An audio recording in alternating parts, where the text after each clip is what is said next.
to order. If you could all rise for the Pledge of Allegiance, and then if you could please stay standing for a moment of silence. And I know I saw you back there, Mrs. Fields. Would you please lead us in the Pledge of Allegiance? My pleasure. I pledge allegiance to the flag of the United States of America and to the republic for which it stands, one nation, under God, indivisible, with liberty and justice for all.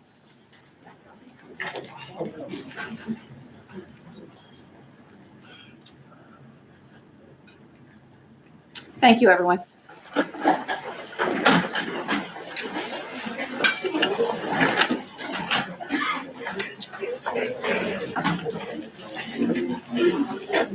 Again, I'd like to welcome everyone that's with us this evening, and if we could have roll call, please. Here. Here. Here. Here. Present. Here. Here. Here. Thank you. I'd like to let everyone know that we did have an executive session. It was held today, March the 27th of 2025, immediately prior to this regularly scheduled meeting for purposes of personnel matters, including but not limited to performance and/or discipline, negotiations, and legal issues. This evening, we need to have a nomination for a representative to serve on the Colonial IU Intermediate Board. And I would like to place the name of Rob Clark as our nominee to serve for the 3-year term from July 1st, 2025 through June 30th of 2028.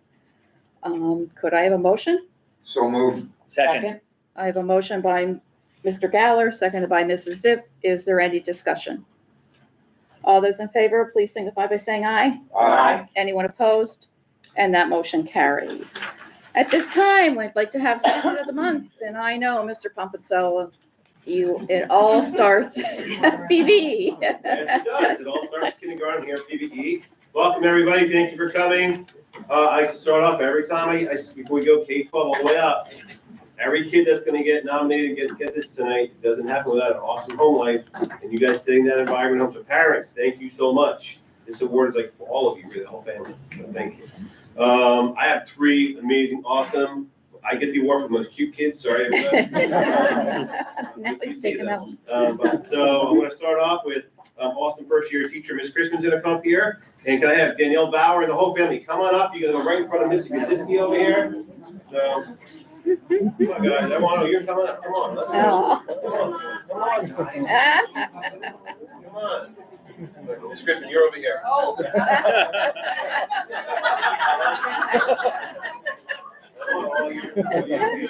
He's like, here, I'm right here. I'll go up there. Okay, so I wrote this little blurb about Miss Danielle over there. I got hired in January, and it was definitely a new environment for me and a new environment for Danielle as a new classroom.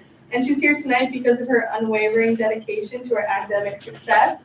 She's a kind-hearted student who always makes sure to include everyone in class activities and is ready to lend a helping hand to her friends whenever needed. Danielle leads by example. She's staying focused in class, demonstrating excellent manners, and showing true empathy towards her peers. It has been a privilege to be her kindergarten teacher and to witness her growth into the confident first grader she will be. With her determination and perseverance, Danielle is more than ready to take on any challenges that lie ahead. Congratulations, Danielle, for being chosen as a Kindergarten Student of the Month.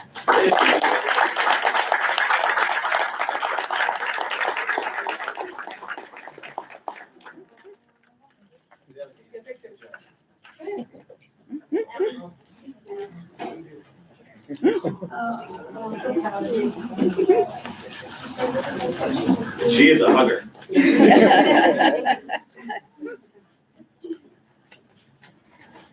All right, next I'm proud to announce first grade student of the month. Can I have Henry Satterwait and the whole family come on up here? And Miss Baker, come on up, first grade teacher.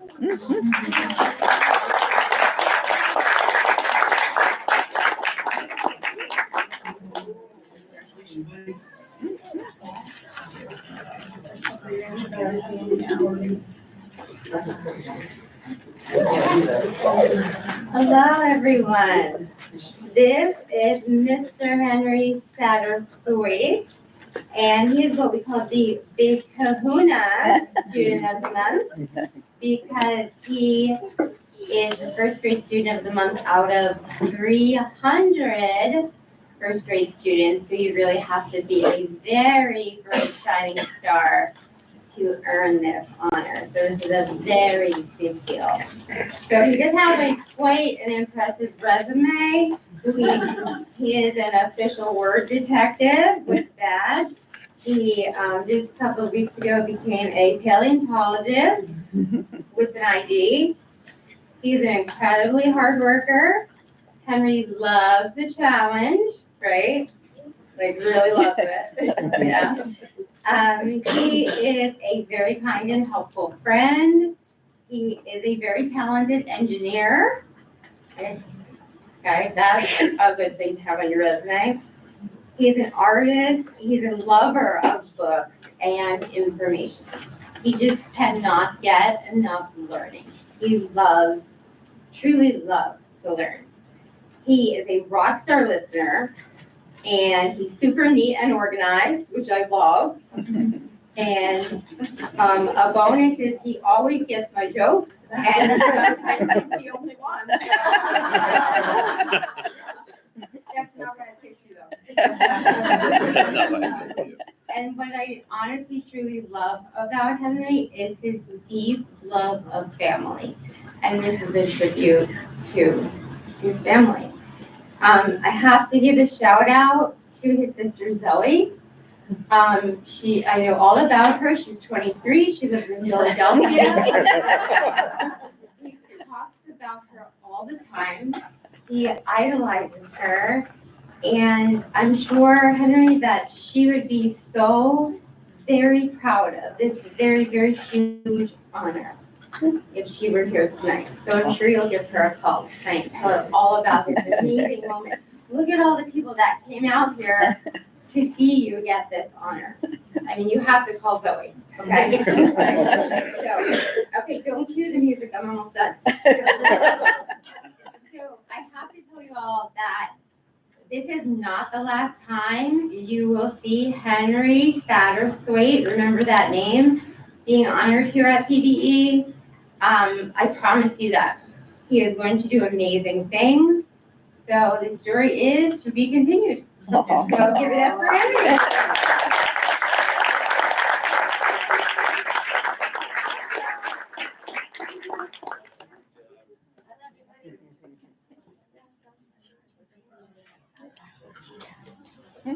Congrats. All right, I have one more cutie coming. All right, so I would like for second grade student Paisley Hall to come on up with the family. Come on up, everybody. And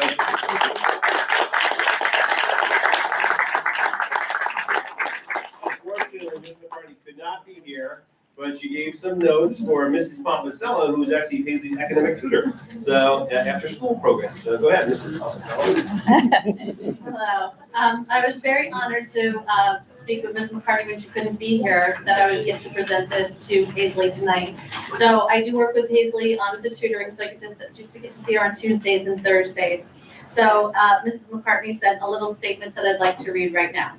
Paisley is a very hard worker. She always tries her best and puts forth her best effort. She gets along well with others and is a role model in the classroom. She is kind, friendly, and patient. She is very deserving of this award, and I am so proud of the wonderful character qualities she has shown in school this year. Keep up the great work, Paisley.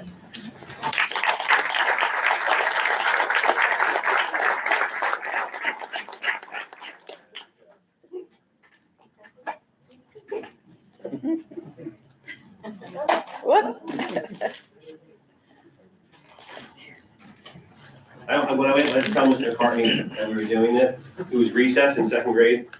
Miss Adams, I go to the room, Paisley at recess, sits in the chair, pretends she's doing interactive read aloud with all the kids. She's like, hey, guys. She might be a teacher someday. A few things before I go. I want to talk about sports staff member of the month, Madeline Imparato, paraprofessional, been with us a long time. flies on the radar, amazing Carol, do anything for any kid, awesome person. Also, professional staff member of the month, Candace Busto, she's my librarian.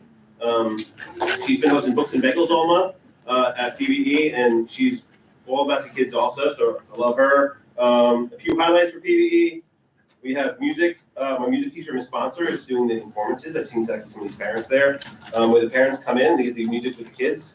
It's been very well attended, just great. Once again, another nice community togetherness activity. The academic fair, the Wax Museum on Tuesday night, was a major hit. I missed some of you guys though, but it was awesome. The attendance was top notch. And what was really cool, you guys remember Jake Starwar, the reporter that went to TV? Well, Fox 56 did a piece. He had made me so proud, just himself, his report. Anybody didn't see it, Fox 56, do it NEP. I mean, we were on WNEP too, both channels. But Fox 56, you go to that website and you look at the guy, Jake Starwar's report on what happened at PBE. He's grown to this awesome reporter. You might see him in Good Morning America someday or the Today Show, no. But I'm just so proud of him too. I know he left high school a little while ago, but just such a great job he did. And he's so proud. He had 2 of my 3 teachers at PBE still. He talks about them and good stuff. Last thing, I'm proud of this too. I know we adopted a new reading program and PBE is off and running. We have a committee, 3 teachers from each grade level. We're meeting regularly. We're set up to the end of the year. And I hope to have next year's planned out before we say goodbye for the summer. So, and the staff's been really all about it. So I appreciate the staff. And Miss Albright, all you, PBI. All right, good evening, everybody. So we are going to showcase 3 more awesome students from PB, our 3rd, 4th, and 5th grade students of the month. We are going to kick it off with Lindsay Heckman, who is our 3rd grade student of the month and is going to be presented by Mrs. McMoyle.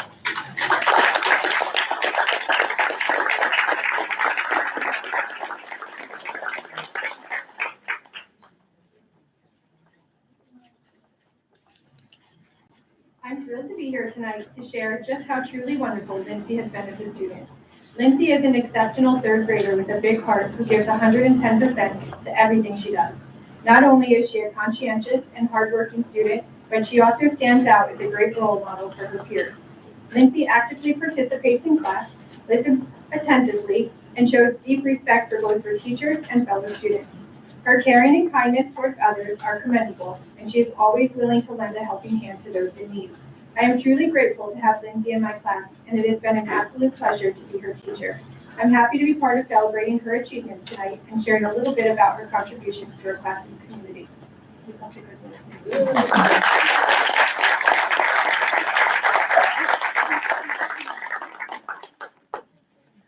All right, and for 4th grade, we are recognizing Amaya Roldan, and she will receive some words from Miss Wykowski.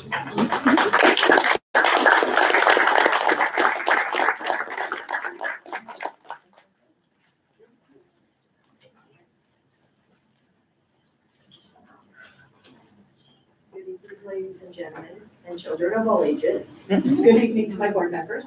I'm here to introduce you to Amelia. Amelia is in my class, and I'm proud to have her as a student. Amelia, I'm sorry. Oh my God, I'm so nervous. I know it's Amaya. Sorry, Amaya. Amaya, Jahaya, my little crew. Anyway, Amaya is in my class, and I'm proud to introduce her. She is a student who exemplifies what it means to be a bear. She is being always responsible. She comes, she's prepared for class. Her Chromebook's charged, she's got her agenda, she's got her books, she's got her pencils, they're sharpened, she is ready to learn. But not only is she ready to learn with her tools and equipment, she comes engaged. She is engaged actively in her learning. She uses her mind. She uses in class what she's learning. She's not a student that sits there and says, I cannot do this. I can't figure it out. She's a student that sits there and says, what is this about? How can I solve it? And how am I going to find the answer? She perseveres in all she does. Then we have A, action and attitude. Her attitude, she wants to learn. She cares about her learning, and she wants to do her best. She always does. She always makes all of us so proud in class. And she also, I'm sure, makes her parents so proud because she strives to do her very best. And that attitude with her actions go hand in hand. Her actions show that she wants to learn, that she wants to be doing her best, that she is going to go far in her life. And last but not least, we have R, be respectful. Amelia is respectful to everyone she meets, whether it's teachers, substitutes, adults, monitors, or her students. She cares about her peers, and she has a heart of gold. She is there if they're down. She will be the lending hand, the hug, that if they're crying or having a bad day. And not only that, she will also always be there for them no matter what they need. I am very proud to be here with her. It is a genuine honor to have her in my class and to present her to you because I know, Amelia, you will be seeing these board members again. You could have seen them many months before because she would be here any months prior to this because I would gladly nominate her. So you will see her, I guess, many years to come, and I expect to see many good things from you. Thank you.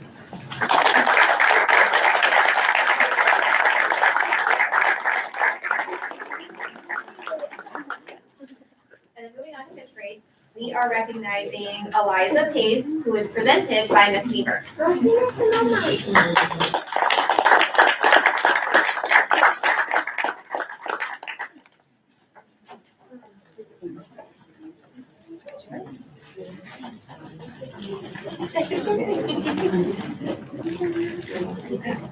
I have the honor of speaking about a truly exceptional student, Eliza.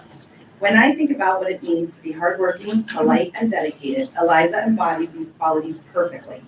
Eliza's work ethic is nothing short of inspiring. Whether it's a challenging assignment or a complex project, she approaches each task with focus, determination, and a desire to give her best effort. Her ambition is something we can all admire. Eliza doesn't just meet expectations, she exceeds them. She sets high goals for herself and works tirelessly to achieve them, never settling for anything less than excellence. But it's not just her academic success that makes Eliza stand out. What truly makes her a remarkable individual is her kindness and generosity.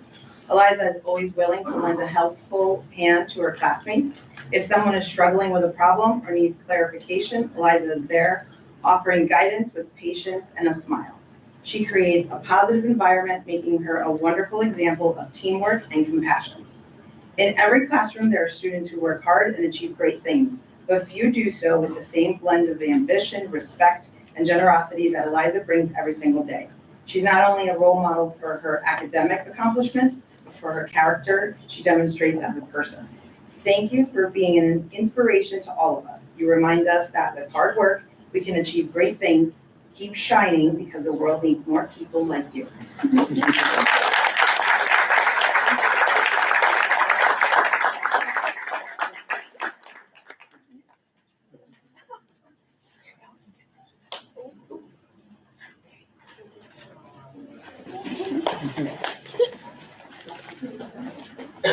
And then in addition to some awesome students, we also recognize some staff members this month for also being awesome.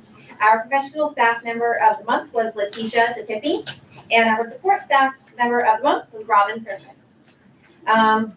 Looking at the building this month, just this past week, we also had our academic showcase, extremely well attended. I think parking got a little inventive, let's just say that. But we're so happy that everybody was flexible with that and showed up.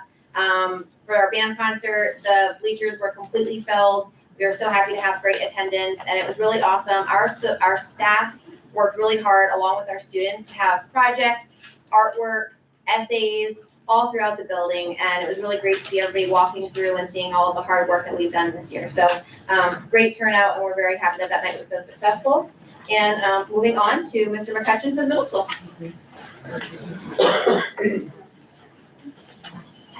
Good evening, everyone. I'd like to say congratulations to all of the students and their families. And without further ado, I would like to introduce Mrs. McMaster and the 6th grade student of the month, Holly Alvarez.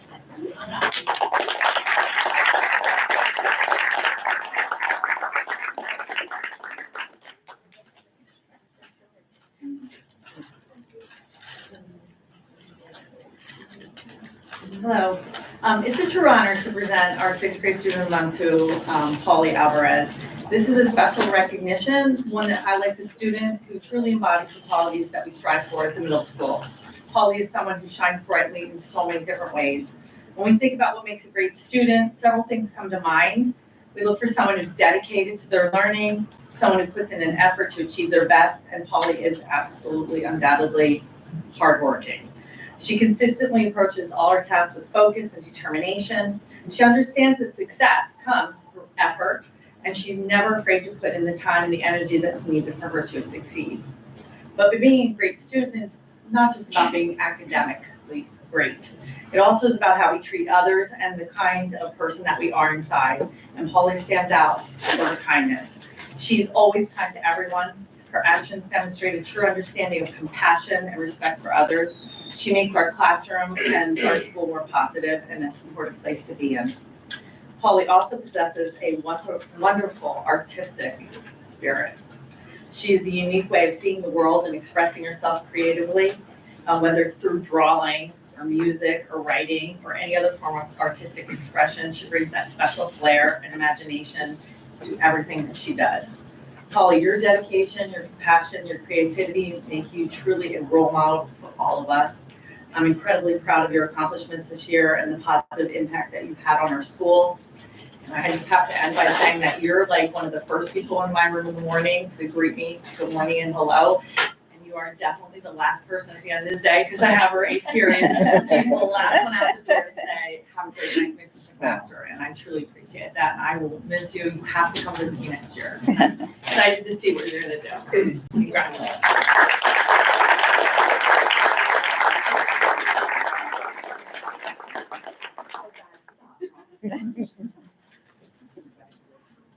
Next, the 7th grade, we have Ms. Aurora Zizak. Ms. Aurora, come on up and to make the presentation to Aurora is our very own Ms. Gower. Ms. Gower?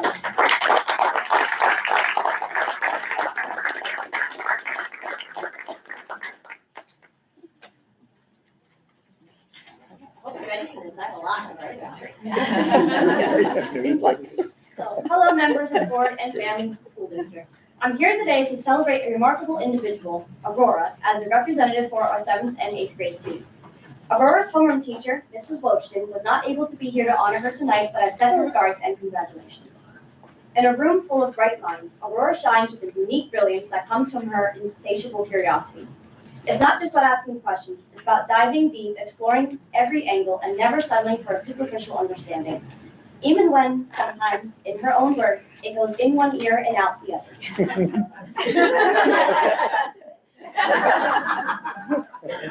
She embodies the true spirit of learning, always meeting every new challenge with an open mind. But Aurora is more than just a scholar. She possesses a charismatic nature that draws people in. Whether it's a group project or casual conversation, her presence elevates the entire atmosphere. She has a way of making everyone feel seen and valued, fostering a sense of community that's truly special. Honestly, her ability to strike up a conversation with anyone is commendable. I need to take notes. And let's not forget her unwavering desire to do her best. Aurora doesn't just aim for average. She strives for excellence in everything she undertakes. It's a testament to her dedication and her commitment to personal growth. She understands that true success comes from hard work and perseverance, and she embodies that principle every single day. Even when she makes mistakes or falls behind, she knows that she always has a team of family and teachers ready to help her out and isn't afraid to say that she needs help. Perhaps most importantly, Aurora greets each day with a smile. It's a smile that radiates warmth and positivity, a beacon that brightens even the most challenging moments. It's a reminder that even amidst the pressures of academic life, there's always room for joy and optimism. Even when I'm trying to be the serious, scary teacher, I know that if I just so much look at her in her direction, she'll just give me this goofy grin, and I'm like, oh, I can't be serious anymore. I lose it. It's great. I love it. Aurora, your curiosity fuels our intellectual spirit. Your charisma connects us, your dedication inspires us, and your smile reminds us of the beauty in every day. You are a true asset to our community, and we are incredibly fortunate to have you among us. Thank you for being here.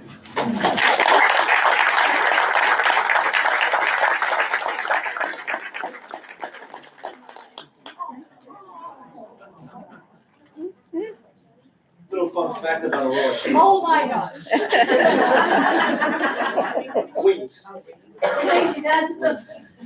Yeah, one day in the cabin, she's talking about hers. All right, moving on to our 8th grade, I present to you one of the middle school's finest, Mr. Gould, who will present our 8th grade March representative, Zoe Portillo Ramirez.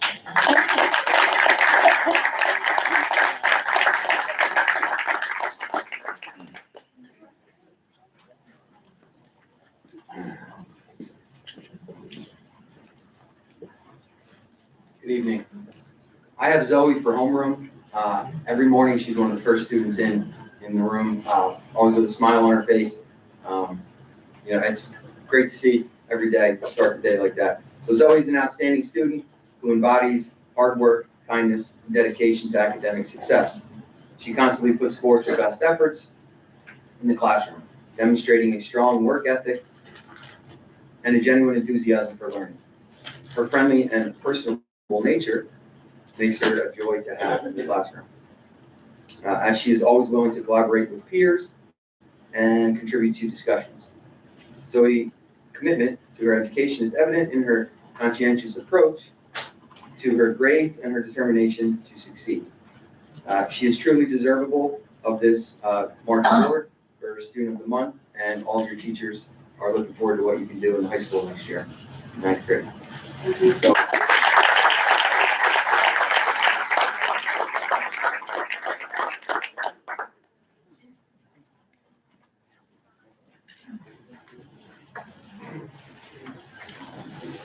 I'd like to close with recognizing our employees of the month at the middle school. Our support staff employee of the month was Ms. Shelley Kuhn, a library paraprofessional, and our professional staff employee of the month is the phenomenal, the outstanding, the incomparable Rick Rickman. Some highlights from the middle school this month. We continue with our proud rewards. Earlier in the month of March, all eligible students participated in dodgeball, trivia, or games. I want to encourage all of our students to keep up the good work for April's awards. And it was at an event that some of the students mentioned that they thought Mr. Rodriguez would win a dance-off. There may be an end-of-year administrator contest happening. I'd also like to give a shout out to our fantastic 6th grade 6th Sense team and Miss Nadia Goronsky. We won. It was a blowout. We crushed the competition. First place both days. We are very proud of all their efforts. I'd also like to highlight Miss Santiago, who hosted her annual Spanish culture event on Thursday, March 20th. It was an amazing event that celebrated all cultures in our community. On Friday, March 21st, the middle school was also visited by Mr. Jake Sarwar at Fox 56 and WNEP for Mrs. Hinton's life skills class and their second Meet the Authors event.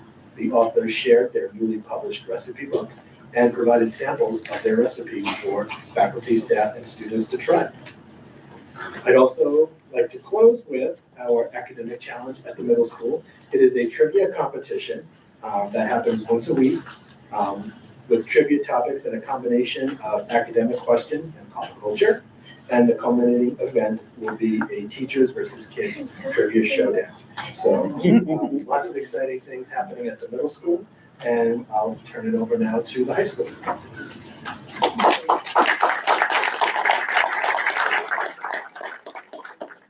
Good evening to all of our board members and Dr. Conrad. It is our pleasure to introduce our high school students of the month. Juliana Meehan is our 9th grade student of the month. She was nominated by Mr. Tim Hinton, who will speak on her behalf.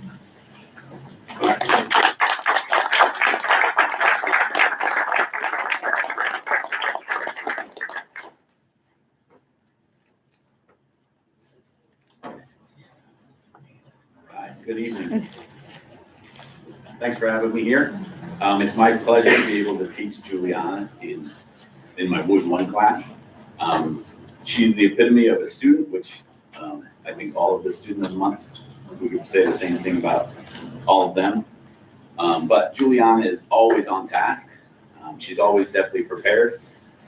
She aces all the tests and quizzes. Again, always prepared, goes above and beyond what she needs to do to make that happen. She's respectful and helpful to everybody in the room, especially me, so I appreciate all your help. She is very productive. She always keeps herself busy. When we roll out a new project, I give the students a couple options, and the first thing she did was come up and say, "Can I do both?" And she did. She made both projects in the amount of time most kids do one. Okay. So yeah, she does an excellent job. Again, my pleasure to have you in class, and congratulations. Keep up the good work.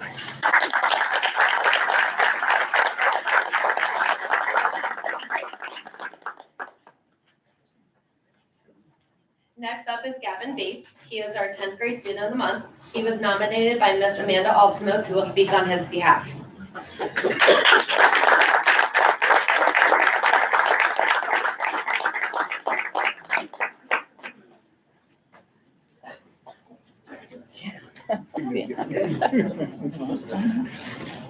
Good evening, board members, families, students. It is an honor to speak on about Gavin Bates, who I get to teach in my 10th grade honors English class.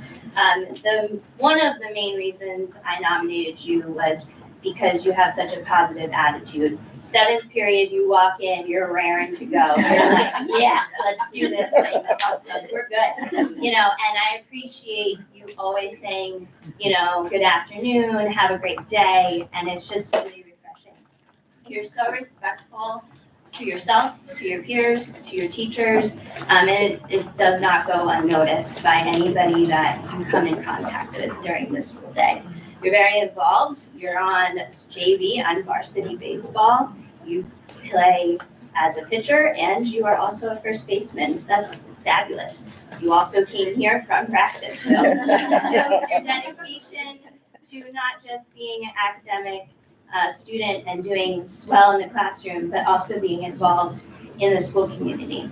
And you're just overall an excellent student, and we're excited, you're excited that your picture's going up in the hallway next to mine, because I was nominated earlier in the year. So, you know, it's an honor to have you, and I'm excited to see what happens the rest of your high school career, and looking forward to see what you accomplish as an adult. So congratulations.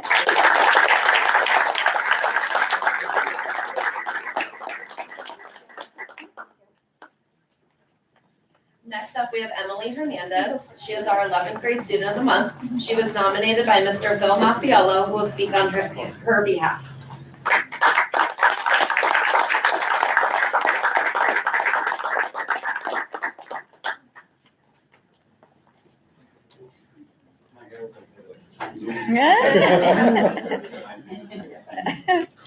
Is this here for decoration or does this actually work? Alright, good evening, Pleasant Valley community. I'm very happy to be here tonight to speak on behalf of Emily. I even gave up watching the end of my beloved New York Yankees game on opening day to kind of, Just thought of that. I even gave that to come tell everybody what an amazing individual Emily is. It's well worth it to see Mrs. Hernandez get the acknowledgement that she deserves. I always tell my students that in class that I'd rather see them get the wins in life more than I like to get to see my favorite sports teams win. So I'd rather see that. I root for them. Emily's new to our district, and I'm very glad to say she's a Pleasant Valley Bear. I always preach the importance of work ethic to my high school students, and Emily has that drive and determination. She scored a 100% in Health 2. She has high A+ averages in her other classes, and she's been a distinguished honor roll student since the beginning of the year. The work that she puts into her assignments is phenomenal. There's advanced to the point where I could use them to instruct a health class. They're that good. You know what, Emily, I was thinking too, everyone else was going, there's a site called Teachers Pay Teachers. We could be partners. And you know, teachers sell their work and I guess they get paid for it. So we could be partners and say left. Big laugh with grocery prices. But anyway, yeah. But anyway, I currently have Emily in physical education class, and I know she's gonna do a phenomenal job. Emily's one of the friendliest, positive, and has a kind attitude of any student and educator can have. I can even guarantee you, class is better and more pleasant with Emily. Her presence alone helps create a fun and sweet atmosphere that is valuable, and I appreciate it. Emily's a fantastic representation of a well-behaved, respectful, and courteous student. Emily's gonna go accomplish great things in her life, and I'm very content to know that I was a tiny, tiny part of her academic journey to get where she wants to go. No matter what the task is, Emily will be ready to accept the challenge and do the best that she can.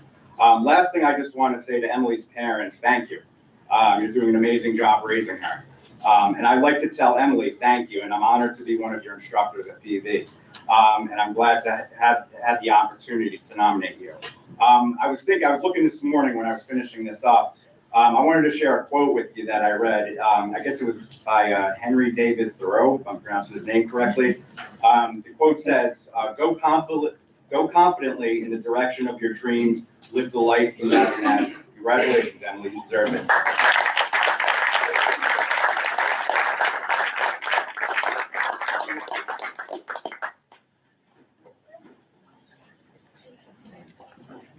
Next up, we have Danielle Boland. She is our 12th grade student of the month. She was nominated by Mrs. Peyton Gregory Storms, who could not make it tonight, and I don't think Danny's here tonight either. But I will still read what Mrs. Peyton Gregory Storms wrote. This past month, Danielle has turned in numerous scholarship applications. She has shown great dedication to achieving her post-secondary goals. She also continues to be a role model for other students by balancing and prioritizing academics and school involvement. She is currently ranked 12th in the class while also excelling in track and cross country.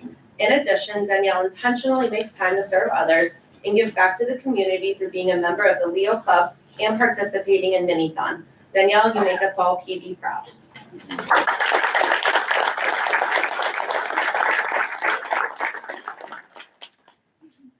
Our staff member of this month was Mr. Stephen Kreppel.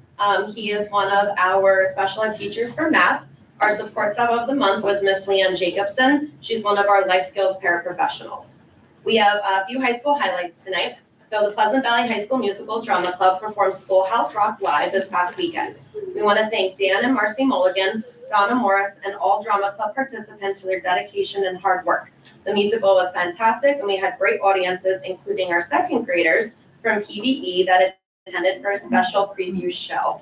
It was adorable. We had an announcement go off during the play. The entire second graders got quiet, and they were listening. And Mr. Boyle and I were like, oh my goodness, like, do you guys want to join? Like, come on, you can be the new students up here. Like, they were fabulous. So it was awesome. Our next high school highlight, we'd like to give a shout out to Miss Kimberly Keybort, who was recognized as the local honoree in Gannett's Amazing Teacher Contest for February. A parent nominated Miss Keybort and stated, these past 2 years with Miss Keybort have been a breath of fresh air, and we are so grateful for her. Our last high school highlight, this year Pleasant Valley was awarded 4 $30,000 scholarships instead of the normal 3.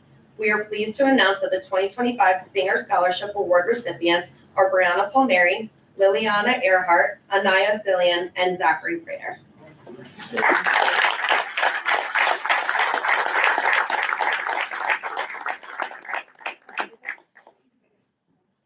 Is that everybody? You don't, okay, all right. I'd like to congratulate all our March students of the month, and also great job, parents, way to go. If you'd like to stay for the meeting, you're more than welcome, but I don't think you want to. But I know they want to take some pictures, so if you could go out to the lobby, I'm sure Louis will tell you what you need to do.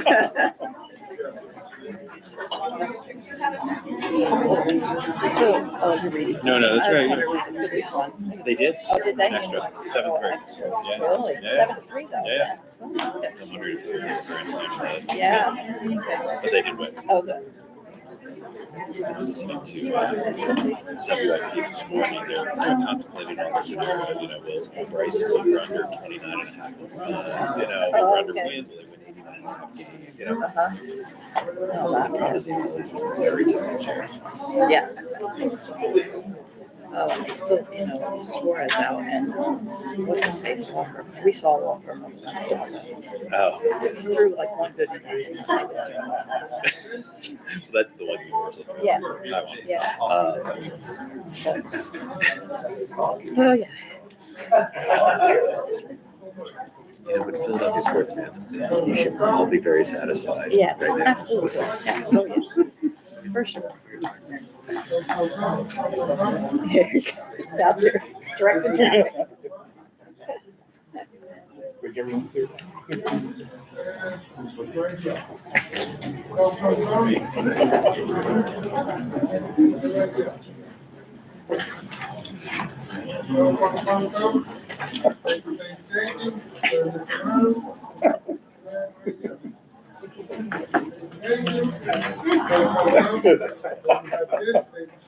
Thank goodness I didn't need this coverage. Right.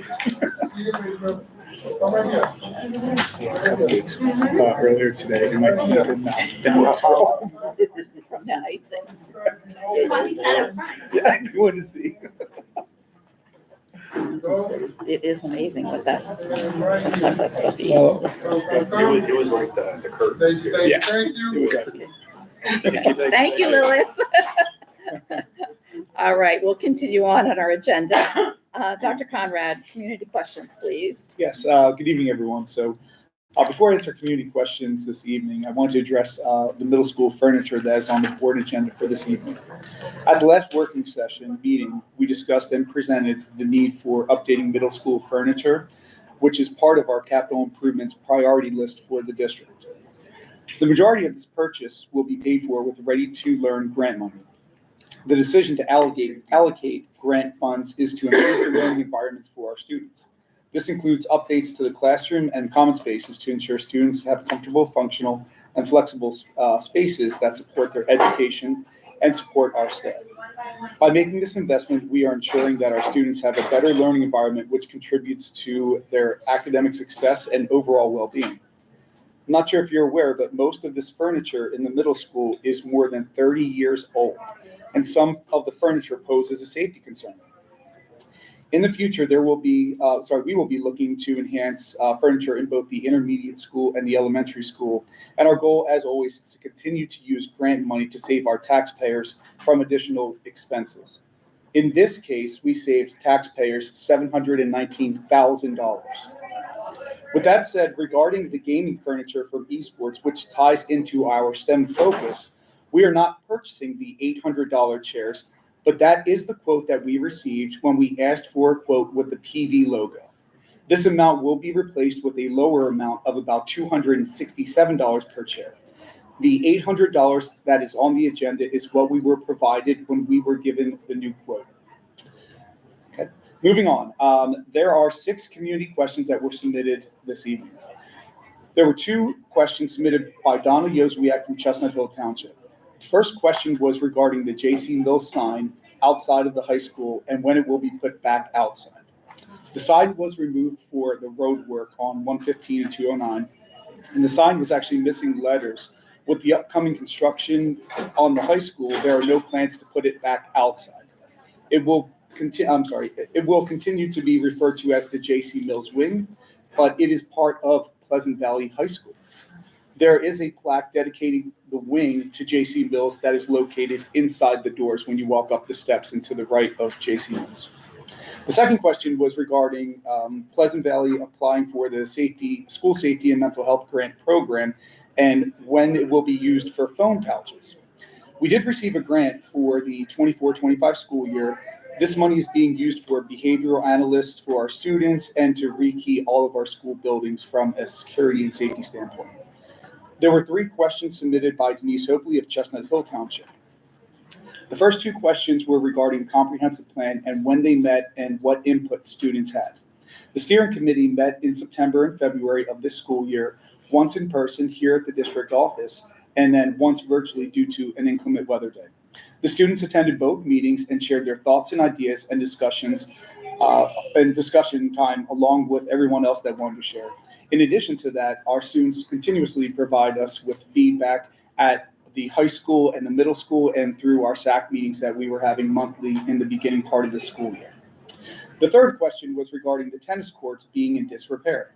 So I'm not sure if you're aware, but on Friday, March 21st, there were high winds that unfortunately lifted the playing surface of the courts and they buckled the tennis courts. We're currently in contract with a company to come out and assess the courts. All of the home games for tennis have been scheduled away, and we have made arrangements with Pocono Mountain West to use the courts to practice on. And we appreciate them helping to support us during this, unforeseen circumstance. The last question was submitted by Janet Dooner from Polk Township. She asked what the vendor bondless federal funding was and what the $2,000 invoice provides. This vendor assists the district with using E-rate money. So E-rate money are funds that are going to be used to pay for technology, equipment, supplies, and et cetera. They reimburse the district 80% of the large technology purchases, so it's very helpful to have E-rate money for the utilization within our district. And that is all I have for this evening. Thank you, Dr. Conrad. Secretary's report, Mrs. Smale, please. Good evening. Tonight I request approval of the minutes of the meeting held on March 13th, 2025, and approval of the March 27th, 2025 board meeting agenda, including the change to item 16B, esports chairs with logo, $9,687.50 should be changed to esports chairs without logo, $3,207.60. So moved. Second. I have a motion by Mr. Walters, seconded by Mr. Berger. Is there any discussion? I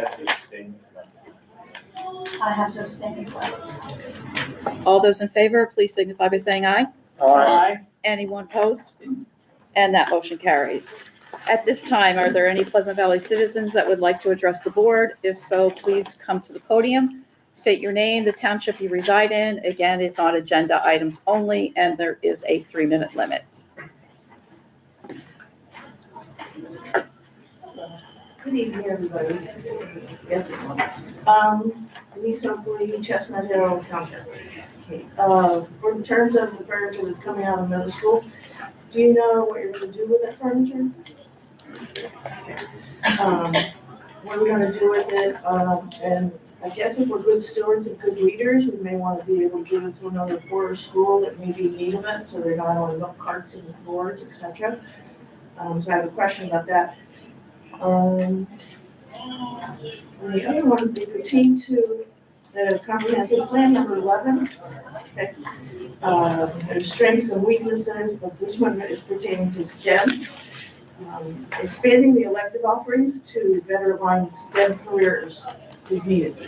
Is PBSD going to provide opportunities for relevant teacher professional development, and what will that look like? Will PB be addressing the ever-changing and increasing mental health needs of students, and what will that look like? Will PBSD seek time for relevant teaching professional development, and how will it be done? Then there's analyzing challenges and priority challenges. It's about social emotional learning. The question is, where is the application of knowledge project-based assessments utilizing cross-curricular programs at all the levels? And what would you say to someone who argues that focusing on emotional regulation skills may overlook the importance of addressing external factors that contribute to behavior issues such as socioeconomic status or family environment? How would you address critics who claim that measuring success solely through behavior-related referrals does not capture the full impact of emotional regulation on student well-being? And have you considered the possibility that a strict focus on reducing referrals might inadvertently pressure students to suppress their emotions rather than genuinely develop emotional regulation skills? Have you considered the viewpoint that teachers may not have the necessary training or resources to evaluate emotional dysregulation in students effectively? And what evidence do you have to counterclaim that other interventions might be more effective in decreasing referrals compared to existing systems? What would you say to someone who argues that increasing students in specialized areas will lead to a reallocation of existing resources rather than hiring more teachers? And have you considered the possibility that referring students to alternate programs like Seneca Valley or PV Bear Academy could be more efficient than hiring additional teachers? And how would you address those who argue that the need for teachers, address the need for teachers' resources is depending on funding, which may not increase despite the demand? Okay, thank you. 3 minutes. Perfect. Anyone else at this time? Okay, seeing no one else approach the podium, Mrs. Surface, treasurer's report, please. Yes, tonight I'm seeking approval of item 4B through E as information. I have a motion by Mr. Kaczynski, seconded by Mr. Berger. Is there any discussion? Did you get that, Deb? Mr. Kaczynski and Mr. Berger? Is there any discussion? All those in favor, please signify by saying aye. Aye. Anyone opposed? And that motion carries. Unfinished business, Mr. Fitzgerald. Just briefly, and not sure if it's unfinished business or new business, but I do think it's important to update the board and the community. The board has had a negotiating team engage in discussions for a successor collective bargaining agreement with the Pleasant Valley Education Association. The parties have been meeting for the last 3 months, beginning in January. The contract expires on June 30th. We've had about 5 or 6 meetings to date. We have another meeting in about, 10 days. Talks have been collaborative, and the parties are working through a number of issues. So we just wanted to give you an update now that talks continue. Thank you. Is there any other unfinished business? Okay, I do have one item that I'd like to bring up, and that has to do with our Citizens Advisory Committee. As you know, it was open for anyone that wanted to submit their name to be on the advisory committee. We did have 36 individuals sign up on the Google form, and now we have to determine how we're going to do possibly a selection of the members to sit on that committee. So I do have a proposal here that I'd like to go through with you and get your thoughts on. So we thought maybe we'd sort the individuals based on the township that they live in, so that we can have equitable participation. Due to Chestnut Hill being the largest township, they would have 5 of the 12. Again, that's what the AR is suggesting, although the board can decide whatever they would like, but that's what these numbers are based on. That, again, Chestnut Hill would have 5 members, Polk would have 3, and then followed by Eldred and Ross, who would each have 2. Because people took the time to express an interest in sharing their thoughts with the Board of Education, I believe that individuals should be randomly selected. So we thought about taking the list, listing them alphabetical by last name in the township that they reside in. And then once we have that list, we could assign a corresponding number. Say there's 12 from Chestnut Hill, 1 through 12 alphabetically. And then at a public meeting, I, as board president, would ask Siri to give me a number between, since we need like 5, or if there's 12 from, if there's 12 from Chestnut Hill, give me a Siri, hey Siri, give me a number from 1 to 12. And then that would be, and we'd continue till we have the individuals on that we need to fill for that selected township. And then once we have the individual selected, the board could then continue on and consider a topic that the committee could address, and we could move forward. The other thing that I have had a couple of individuals mention to me that possibly I know that 2 of the individuals have put their names in to run for the school board, whether or not you wanted them on that committee or not. So there are a couple things that we do need to, set parameters. So I don't know what you think about this process, but, again, trying to be fair and equitable kind of like a lottery system, maybe, is how we kind of determined that we thought maybe this would work. So what do you think? I don't know. You don't know? I don't. I mean, to answer the last part, I think somebody who is running should be able to be on the committee. Okay. I think that's not gonna be an issue. Okay. Yeah. Okay. I like the random picking criteria because I looked at those names and there's quite a few on there with a lot of great background. And I personally, I know you mentioned me being chairperson, I would have a heck of a time trying to pick it without repercussions of any agency form. Can we leave it to the chairperson of this committee to do that randomization instead of you? Oh, absolutely. I asked him to do this tonight. He said, no, you do it. So I tried to balance it. I do think a random number generator is a great idea. No, I mean, I read that and I thought it was fair. I mean, that's what we want. We want what's fair. Fair, yeah. For the public, and like I said, I know I asked before that we, have equal amount for all the townships and stuff like that. That's a great idea. Yeah. Did the interest list that we received correlate statistically sort of close enough with the numbers that we have per township? Oh, I have that somewhere here. Hang on. You know what I'm trying to say? Yeah, there were, Yeah, I do. I believe 6. I have it.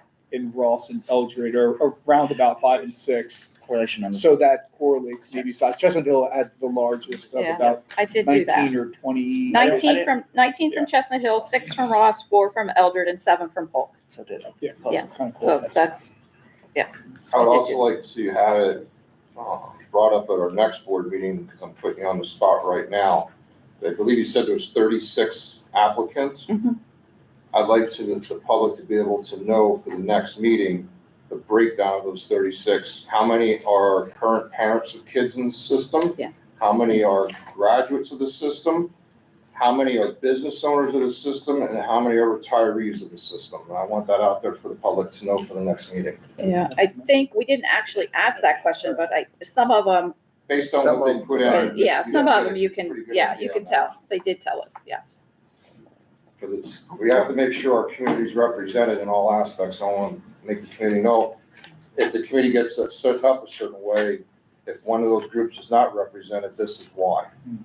Just to have the turnout from that area. Because again, our whole goal is to have our community represented in its entirety.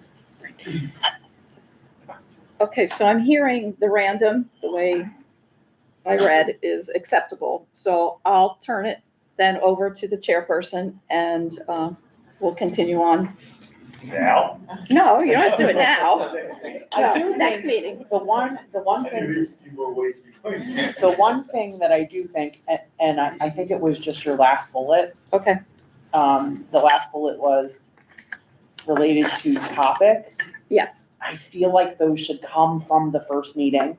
I feel like you have to have the first meeting and hear the topics before we decide on the topic. Or you can pick from what they put on the. Yes. Because I did notice that too. Like there were some themes in the question that was topics of interest you find that are most important to discuss in this committee. So that's here. Yep. So, I mean, I started to tally that, but I kind of gave up, to be honest with you. So what I'm hearing is the next board meeting, we will pick committee and then go on with the meetings we will actually meet. Right. Yeah. And are we gonna have a date? Are we gonna figure out as a whole the time and the date? I know there was suggestions in there, but I know some of this we're having. Yeah, we still need 2 board members. Since Rob has graciously decided to do the IU, so you still need 2 committee members. So again, if anyone wants to volunteer, please let John know, and we'll leave it at that. And, If not, just me. okay, we good? Okay.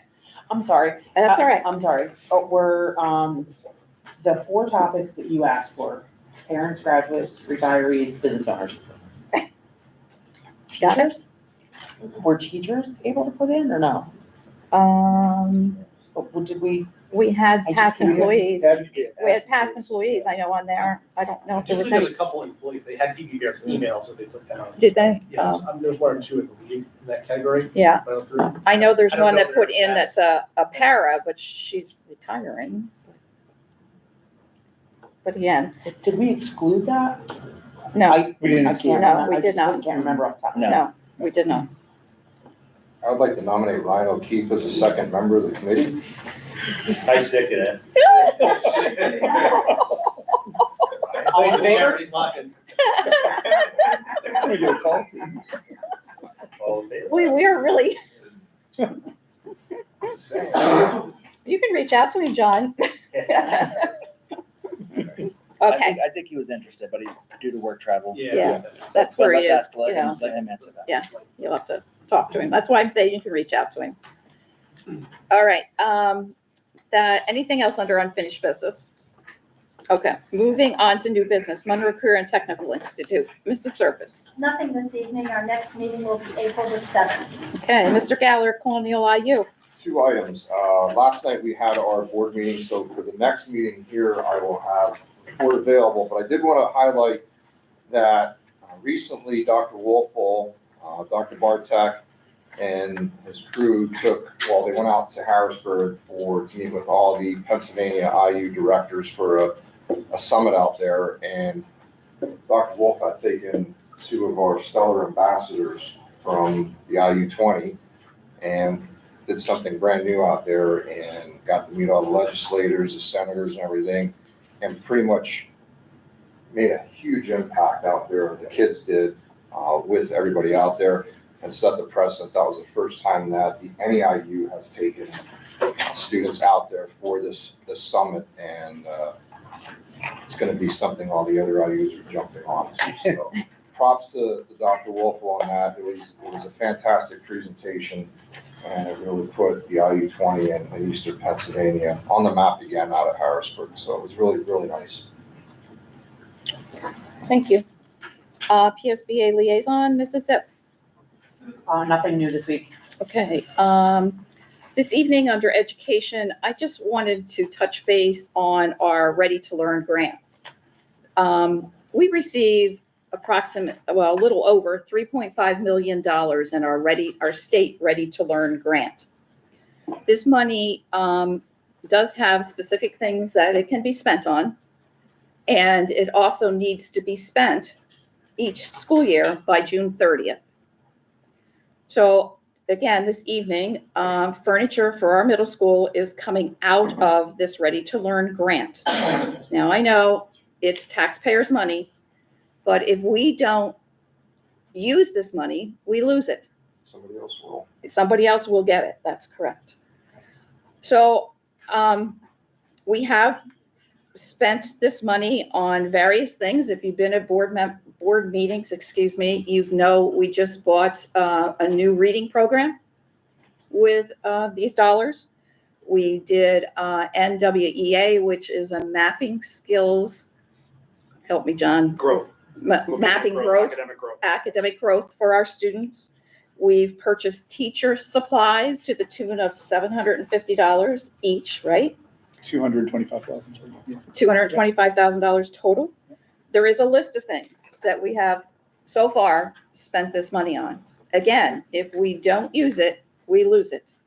And I know this hasn't been adjusted, I don't think, Tammy, with the reduction, right, of the e-chairs, but even after taking out the middle school furniture, we still have a little over $400,000 that we need to spend by June 30th. So I really think, I just really wanted to make everyone aware of the value of this state grant money and how much we receive. And it's wonderful money for us that, again, we can do things for certain areas that we don't have to ask our taxpayers to support. So I just needed to say that. Moving on, finance, Mrs. Surface. I'd just like to piggyback on what you just said. Oh, sure. I just want you to be aware that when we use grant money like that, and we're using a percentage of our capital funds reserve that money is not coming from the taxpayers. We are reducing our expenses by that $719,000 approximately, just so you understand how that all works. The finance will be, come up later on in the agenda. Okay, thank you. Mr. O'Keefe's not with us this evening, but his athletic report is attached for you to look at. Mrs. Zip, policy. We have policy 915.1 for the school district logo is on the board agenda for first reading. Thank you. Capital improvement, Mr. Berger. The Capital Improvement Committee met today to discuss items related to the renovation and the related contracts. Schedule was one of the areas that we focused some of our energy on. Just a reminder to everyone, the auditorium becomes off limits in April. In mid-May, the area around where the sand mound next to where the buses are parked is going to be made available for access by our contractors. We reviewed the general schedule overall and how that might impact activities in the future, including spaces that are available for a variety of reasons. One of the issues that we need to address is we got a lot of material that needs to be stored somewhere when it's not currently being used, but it will become available once those areas have been reached. We also did some focus on contractor worker protocols on how they will be moving around our building. Our next meeting is scheduled for April 24th. We will have additional meetings in the May through August timeframe. Thank you. Thank you, Mr. Berger. Security, Mr. Walters. No new information technology. Notification something. Oh, I missed you. I'm It's okay. sorry. Sorry. Also no new information. Okay, thank you both. All right, letter K is Chestnut Hill Township Park. I have been approached by Mr. Albright, who's the township manager, looking for our security to help open the gates, or close the gates, excuse me, each evening at the Chestnut Hill Township Park. They would like the gates closed at 10 p.m. They have had increased vandalism, and they would like our cooperation with this, and I would like to ask the board to consider this. Give me your thoughts. They have been very cooperative with us on two things, and that one being our cross-country course that we use now. They do not charge us anything for uses of that. And also with the high school renovation, they have been very fair with us as far as permits and the cost of those items. So again, they're looking for us to close the gates each evening at 10 p.m. And I know Dr. Conrad has spoke to Chief and doesn't feel that it would be any undue. I think the feedback we got from security that it would not be a major issue for them to do so. So Right. it is something that we've done in the past, working together as a community to our general mutual benefit, I think is worthwhile. So I think it's the right thing to do. I think it is too, but I'm just wondering if Mr. Fitzgerald, was there anything that? What I'd probably suggest is. Go Oh, ahead. do you want to go first? Well, I should have read this because it does say about in here that, if there's bad weather, we wouldn't be held responsible to go do that. Also, if there's, when they get there and there's individuals there, they should just call the state police, that we wouldn't be, needed to do anything, but I know you would. Yeah, I mean, in terms of what I'll consider the guidelines by which we will or will not go out. That can be worked out by the administrations of both the township and the district. For our purposes, and probably for the purposes of ensuring insurance protection for our own staff when they do something like that, what I'll probably ask the board simply to do is we'll have some sort of authorizing resolution at the next meeting, just to cover our basis in that regard, because there was a history of us doing this in the past under a kind of an intergovernmental cooperation agreement. That doesn't exist anymore, but we'll set something up to make sure it covers it. So, Yeah. I can, okay, Yes. okay. Yes. All right, thank you very much. And the only other thing I wanted to tell you about, which I think I saw, Diane, you had one of these, so I don't know if everybody got a postcard concerning the 12th Annual Economic Outlook Summit. It's Friday, May the 16th at Kalahari. So if not, if you haven't received it, I can pass this one along, but if anybody's interested in going. All right, Superintendent, Dr. Conrad. Okay. Tonight I'm seeking approval for items 8B and 8C. Items 7A and 8D are information. So moved. I have a motion by Mr. Walters, seconded by Mr. Kaczynski. Is there any discussion? Yes, I'd like to make a motion to add Monroe County Commissioners as one of the addressees for receiving a copy of the resolution. So moved. So an addendum just to that. Yes, just to, All right, so we'll vote on the addendum. addendum, and then we'll Yeah, vote. okay. So I have a motion by Mr. Berger and a second by Mr. Walters to add the Monroe County Commissioners to the resolution. So all in favor, please signify by saying aye. Aye. Anyone opposed? Okay, so that has now been added, and now could I have a motion? I think we have the motion, we vote now on the, Okay, who did the original I did motion? the original motion. Okay, Mr. Mr. Kiss, I said that. Oh, boy. All right. So back to the original motion, which was made by Mr. Kaczynski and seconded by Mr. Walters. Other way? No, that's it. Whatever you want. Whatever you got. Whatever I Whatever want. you got. Oh, boy. All right. All in favor, please signify by saying aye. Aye. Anyone opposed? I'm sorry. It's gonna yell at me. Yeah, I'm sure she will yell at me too. All right, moving on to human resources. This is Lori Paul. Uh-huh. Good evening. Tonight I'm seeking approval of items 9B through 9D. Items 9E through 9G are informational. So moved. Second. I have a motion by Mr. Galler, seconded by Mrs. Zip. Is there any discussion? All those in favor, please signify by saying aye. Aye. Anyone opposed? And that motion carries.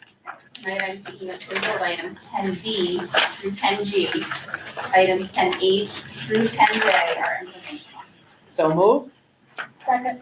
I have a motion by Mrs. Zip, seconded by Mrs. Surface. Is there any discussion? All those in favor, please signify by saying aye. Aye. Anyone opposed? And that motion carries. Moving on to curriculum, Dr. Howard. Good evening. Tonight, I'm seeking approval for items 11B through 11F. So moved.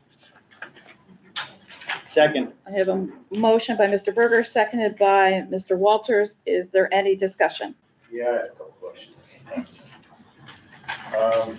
On the comprehensive plan, I noticed this is the new one coming up. And it states in there what our expectations are, our challenges and stuff like that. So for our last one, from 22 to 25, do we have documentation that says what our challenges, did we meet our challenges, any of our challenges, and stuff like that, is that? We do have documentation how we did some of our academic things where we are. Is that accessible for us to see? I don't know. I just want to make sure that, I say, like. The comp plan is still online. If we had 10 things that were planned on it from 22 to 25, do we eliminate any of those for this upcoming one, or do we just copy and paste those and still have it coming up?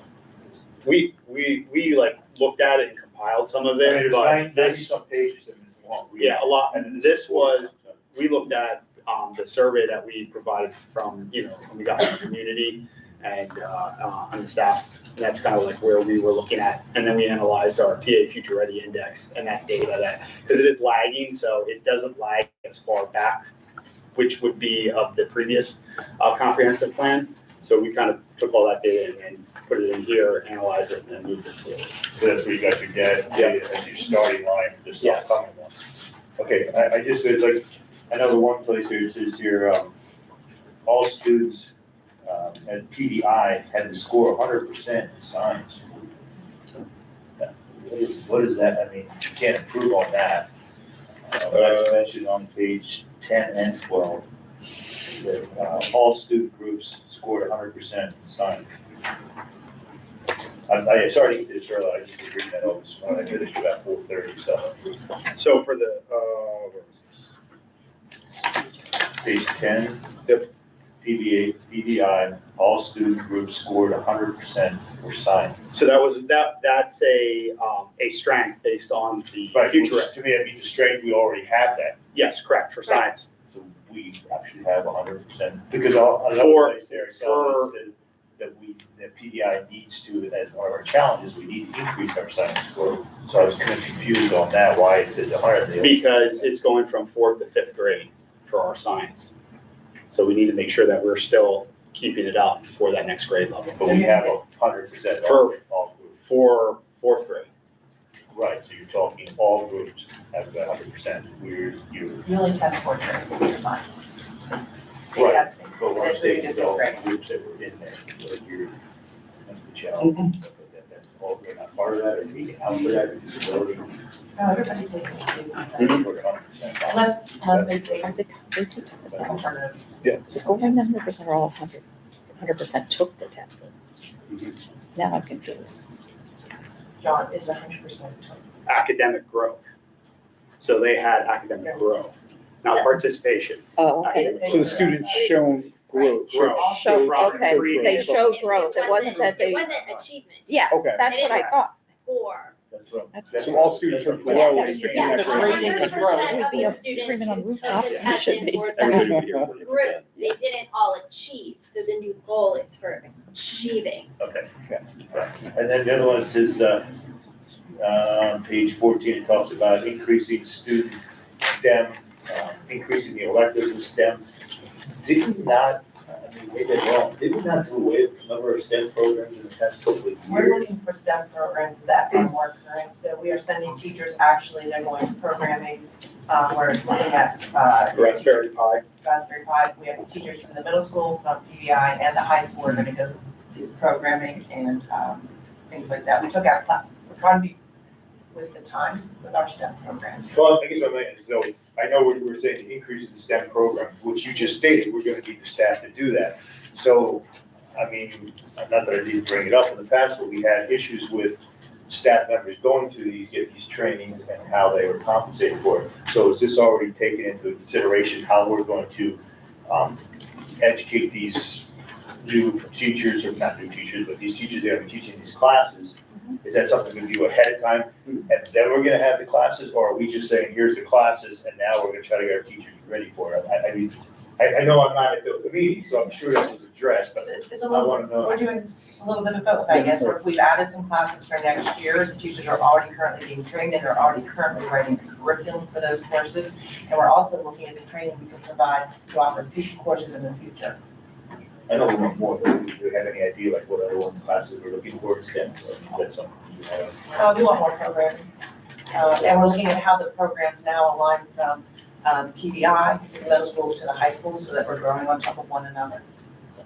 So this is the last one here, on page 26, it lists, it lists a bunch of challenges, I guess, and then it gives us true and false. Right, false means we're not able to do that, is that what the false means? Consideration in the plan. Okay, because I just said, that's like, okay, we have 21 things that we're not able to do, and there's only 2 we're able to do. I think, wow, that's a lot of challenges we have to accomplish, to reach. And I guess that's why I was asking what was previous to this comprehensive plan, because if we got 21 falses, what the heck did we have before the last 3 years? Did we not do anything this last 3 years to get our kids more educated, I mean, academically up where they need to be?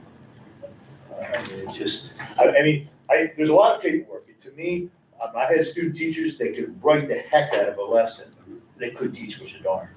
And then other people that can teach like the heck, but they couldn't write the paperwork. To me, I want the ones that can teach. I don't want to see a bunch of this, like I see this 41 pages here and I'm like, great. Is it somebody gonna act on that? Are we gonna actually see the progressive? I know you talked about getting a $400,000 program that shows us that we're going to track it along the way. I don't want to track. I want people in the classroom. I want to see results. I think, Mr. Jasinski, I think to answer your question too, I agree with you. We want to see results. I think what we're seeing is growth throughout the district, but I think from a setting a bar of where we need to be for achievement, we're falling a little bit short.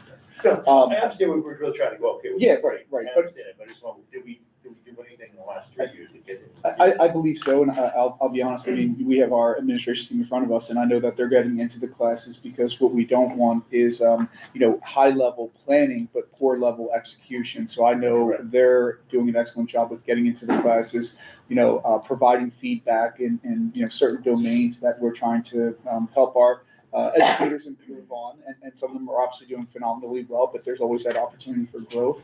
So they're giving them the feedback during those walkthroughs, comprehensive observations. But I think too, trying to get our teachers together to say, hey, what are some best practices that are working?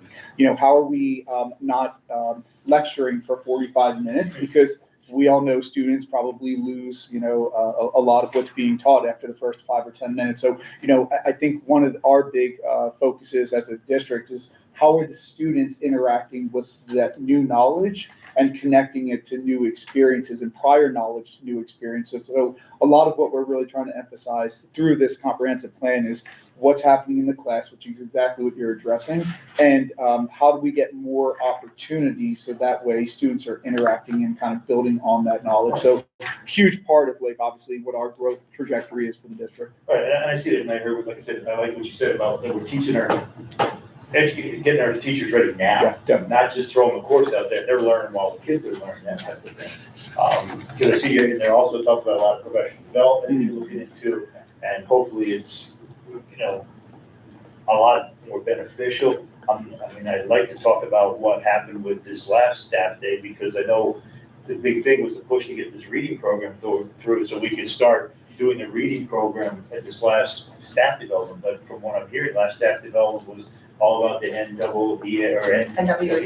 No, we've already started the reading staff development. We've met twice at PDP, mapping it out. We started PDI. We wanted to use the last 2 in-service days for that, but we are using the April 2nd day. We have an 2-hour delay. We're using that one. We have 8 other days built in throughout the school year.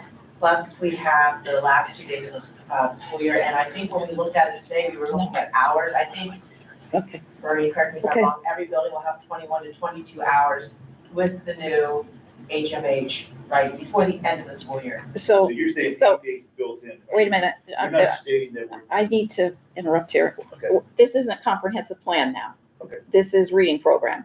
So let's hold that off until later, okay? Okay, anything else on the items that, I'm good, thank you. okay, thank you. Okay. Okay, all right, anyone else? All those in favor, please signify by saying aye. Aye. Anyone opposed? And that motion carries. Oh, and I also have, I'm sorry. I'm also seeking approval for item 12A. So moved. Second. I have a motion by Mr. Kaczynski, seconded by Mrs. Zip. Is there any discussion? All those in favor, please signify by saying aye. Aye. Anyone opposed? And that motion carries. Moving on to operations, Mrs. Smith? And every question approval of item 13A. So moved. Second. I have a motion by Mr. Galler, seconded by Mr. Kaczynski. Is there any discussion?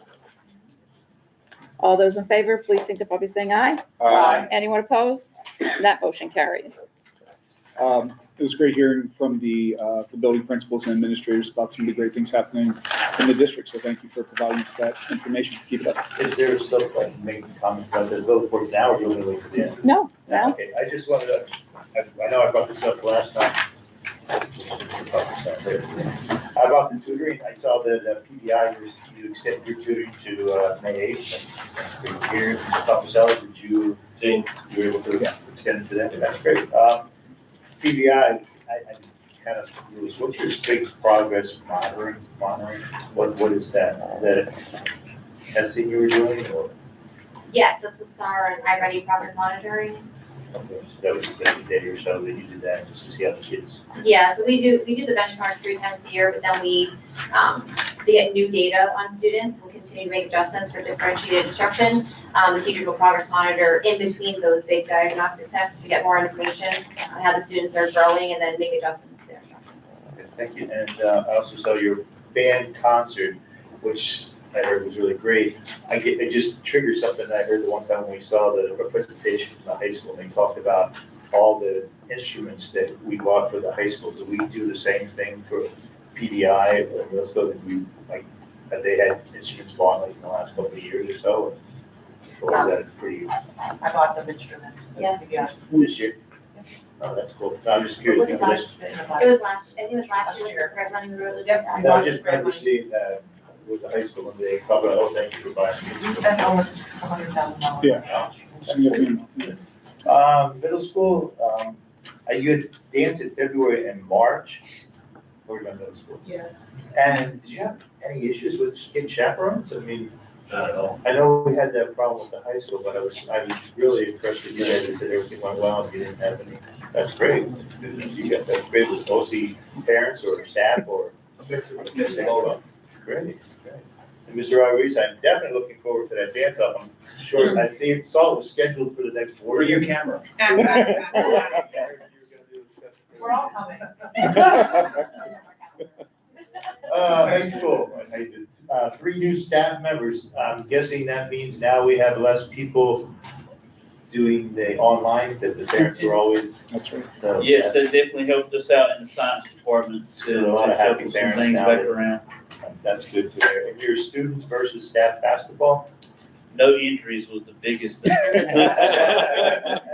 the staff It was still. The staff won? Oh, There was yes. some debate whether we ended in a tie or whether Yeah. somebody snuck a basket in there. last. Mhm. We were very happy with the group of our staff that participated in seeing some new faces, from, paras, security, I mean, everybody participated, it was awesome. Was Mr. Workman there? Oh, he's He's in the middle school. He's in the middle school. All right. If he's good at basketball, we'll take him. He's pretty tall. Yeah, he's pretty tall. And one more question for you, sir. I saw you have all these offers for these people to attend, their family people to attend all these events happening at PDE, PDI, middle school, high school. Like, do you have a number on how many actually take you up on that? No, I wish I did. Not an exact number, because once we extend the invite, they actually do go to their home schools and participate in those events. We do have student athletes participating in our sports teams. We have students who recently we honored at MCTI. We do have students who go and participate in some of the activities in middle school, PDE, PDI, especially PDE and PDI. We do have students going to the open library days. So there are students who are still connected to our district. I do not have exact numbers on each event. I usually just get a quick follow-up of, hey, just let you know. Yeah, I just like, because I know Dr. Conner was going to speak for selling our parents academies, the people you come and participate, going to school, stuff like that. I'd like to see what some people are doing. And I appreciate that. We actually did just receive an email from family this past week, and I shared it with Central. I'm gonna give a shout out to Andrea Moore. Every week she does something called the Weekly Growl. It's a compilation, it's a lot of work. It's a compilation of every single building's calendars and their activities and what they have coming up.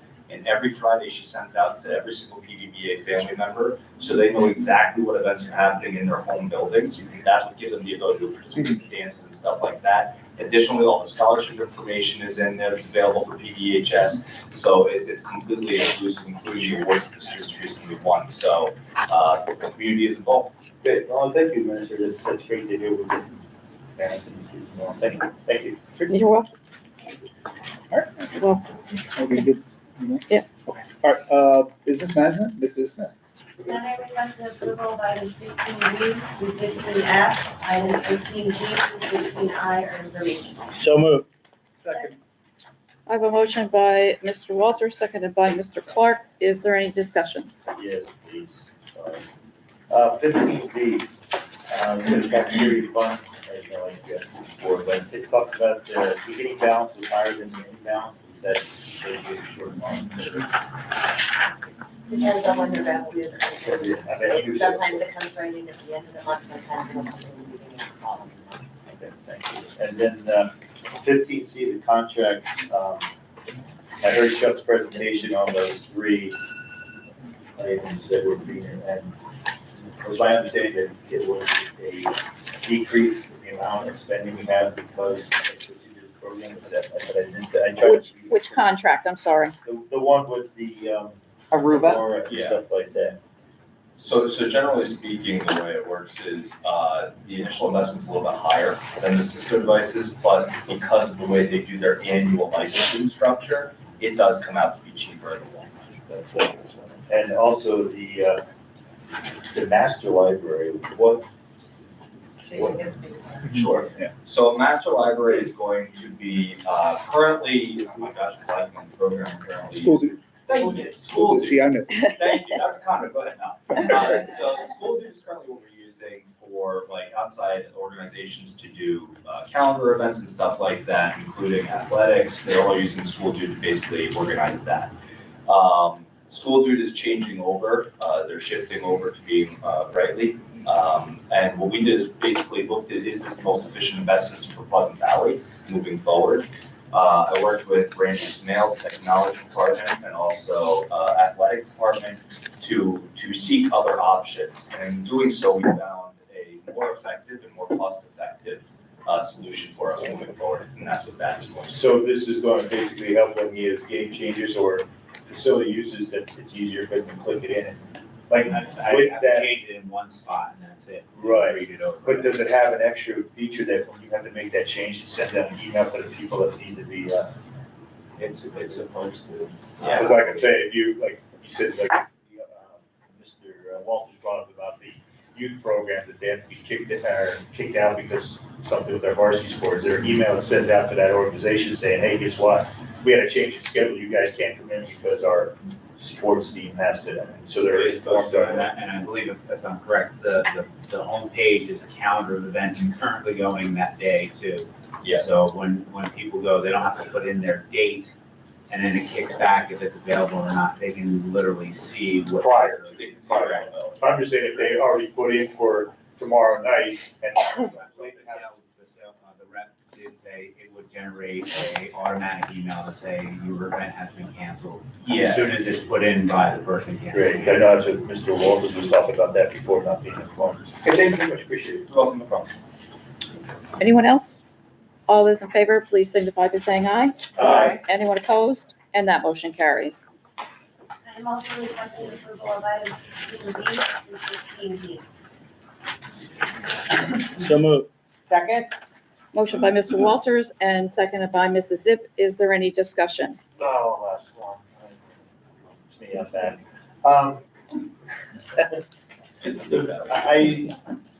I understand the furniture, I really appreciate the information you gave on that, because I was really not in favor of spending that kind of money. I know it's grant money, I just think that what, like I said, when I look at a comprehensive plan, we have all these things that we need to accomplish, and it's like, could we have spent that money elsewhere that would immediately show, turnaround in our kids' academic versus chairs? I mean, we've gone to the time where we sit on the floor, and the elementary probably still sits on the floor and stuff like that. So it's important to have some of that, but I just think that is there other ways we could have spent that money more productively, more in direct control of the kids? And I understand, that right now we're on time constraint, but hopefully in the future we can find something more beneficial for the rest of the kids. So on C, item C, which is the Bay Image contract, I would just like to, I don't know if it's an amendment, but I would like to see, our solicitor has not looked at this contract yet. So I would like to add that I'll approve after solicitor review. Is that an amendment? I think we should just amend it to note that, yeah, so. Okay. Is everybody okay with that, adding that? Personal review. Yeah, per solicitor review.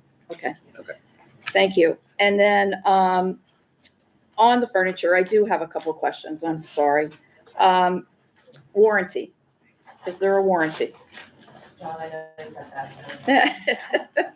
And I Get think my the tail folder. he's looking at that, Mr. Kaczynski, we spent a great deal of our grant money to support students, like with the school supplies and all of the programs and the buildings and all of the professional development and curriculum writing for the district. That all comes out of grant money as well. So we are doing all those things to support too.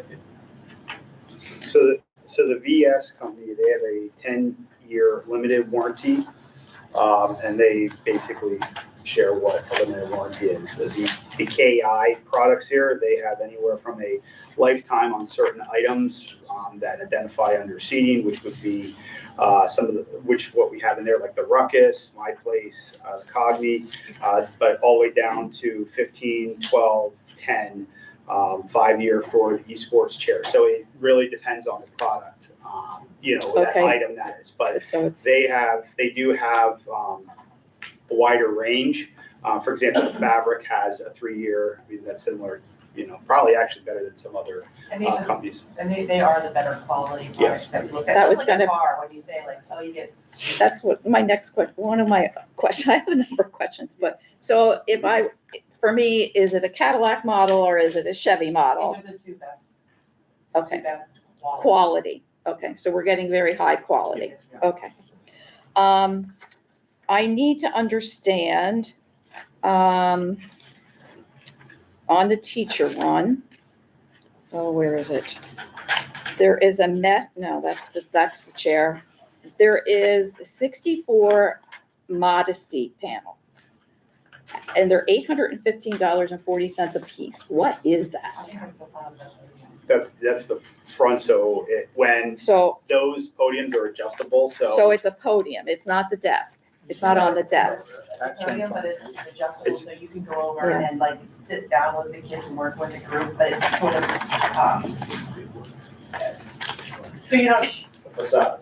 It works like a. right, so you don't, somebody would sit down and maybe. So I did see something like that somewhere, I saw that it goes down, so, Right, so what we're trying to encourage here is. Oh, right here. right furniture here. that are- Yeah, this Is that it? That's Move correct, around, yes. so They'll go up and whether they're standing or sitting. Ergonomically Also friendly. Provides, Okay, modesty. all right. Thank you. Yeah. okay, so that's the whole thing then, this whole thing? That's correct, yes. All right, so then where else is the, so an adjustable lectern then? That's that too, the same Mhm. thing? So each of those, so that piece there is costing us, 815 plus 685, $1,500, just for that. Okay, And I will say Moves up this, and down. that we have the items in the room, and we asked the teachers what they would like, we surveyed the teachers. A lot of them have something in their classroom that they stand at and teach, some like maybe was made, some maybe they bought on their own. But this is something that they said that they would like to have during classroom instruction. okay. So Tammy's gonna love the next question. She probably knows what it is already. So there is on the music and on, I guess it's the STEM, I don't know if it's the STEM and the studio.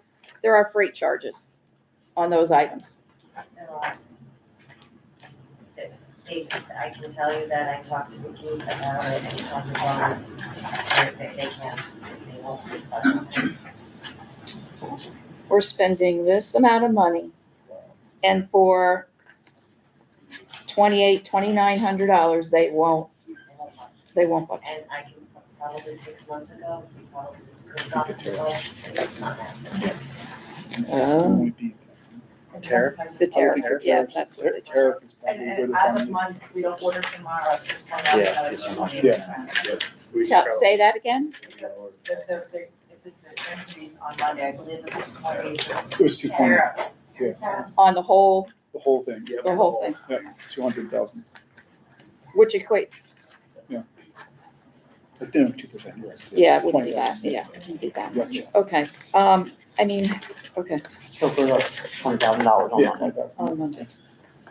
As in- Okay, the only other thing I would, I'm not surprised by that. no, I'm not Seeing it, either. seeing it. No, I'm not Every either. year, yeah. I'm not either, but,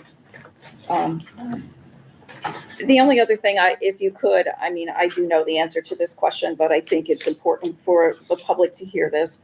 Could you explain the process, that we went through and the teacher involvement and I mean, maybe Tim can even instead of you, I don't know, but it would be, We started, even before we brought, I believe the furniture was brought to the buildings in January. it was in January, because I went in, Before that, Super we Bowl. already had contacted, vendors and we were, Four different, Four different- yeah, so we reached out to School Specialty, Educational Furniture Solution, Lakeshore, and Premier Environment. and we allowed time for the furniture to be in the buildings, the teachers were given time to go and look at the furniture. I even had some students stop me in the hall in the morning and said, hey, can I go in and look at that? Sure, I said, sure, go in, give me feedback. We provided a survey to our teachers about the furniture.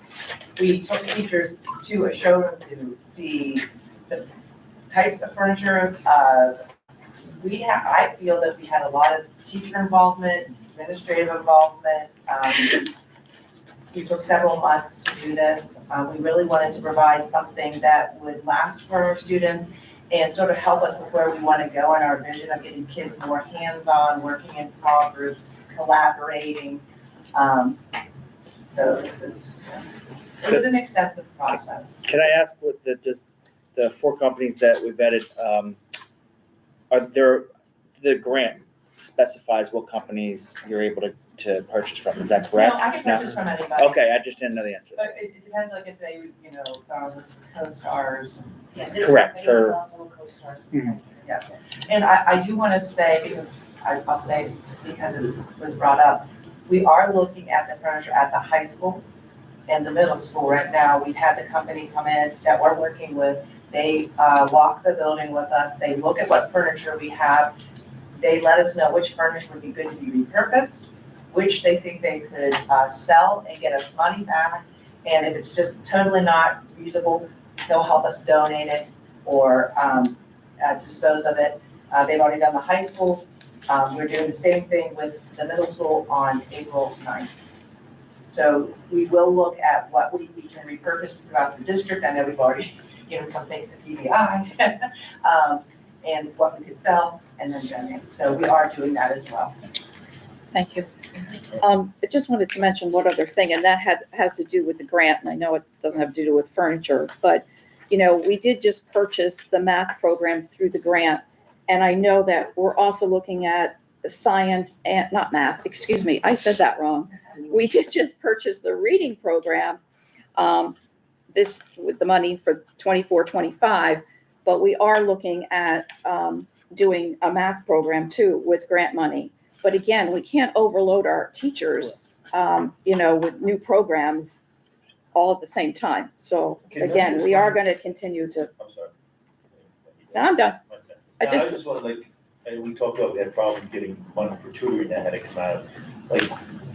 So the title line, for saying we're doing tutoring after school for students, that's something you can't do, that's something you can't do.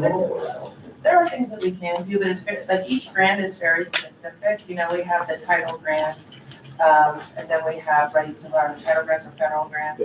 Ready to Learn is a state grant. There are specific buckets, and then even in the title, there's a percentage what we can use for different things. So there's no percentage we could have used to offset the tutoring that had to do. We have in the past, but that's part of the supplemental contract, and it gets a little dicey when we can't say we can get all that money every year and be able to offer that. Right, well, just saying, like you said, you have 400 left, or that, why couldn't we have, push that into trying to get more teachers involved, something like that this year instead of. Ready to Learn was actually budgeted for items that came in under budget.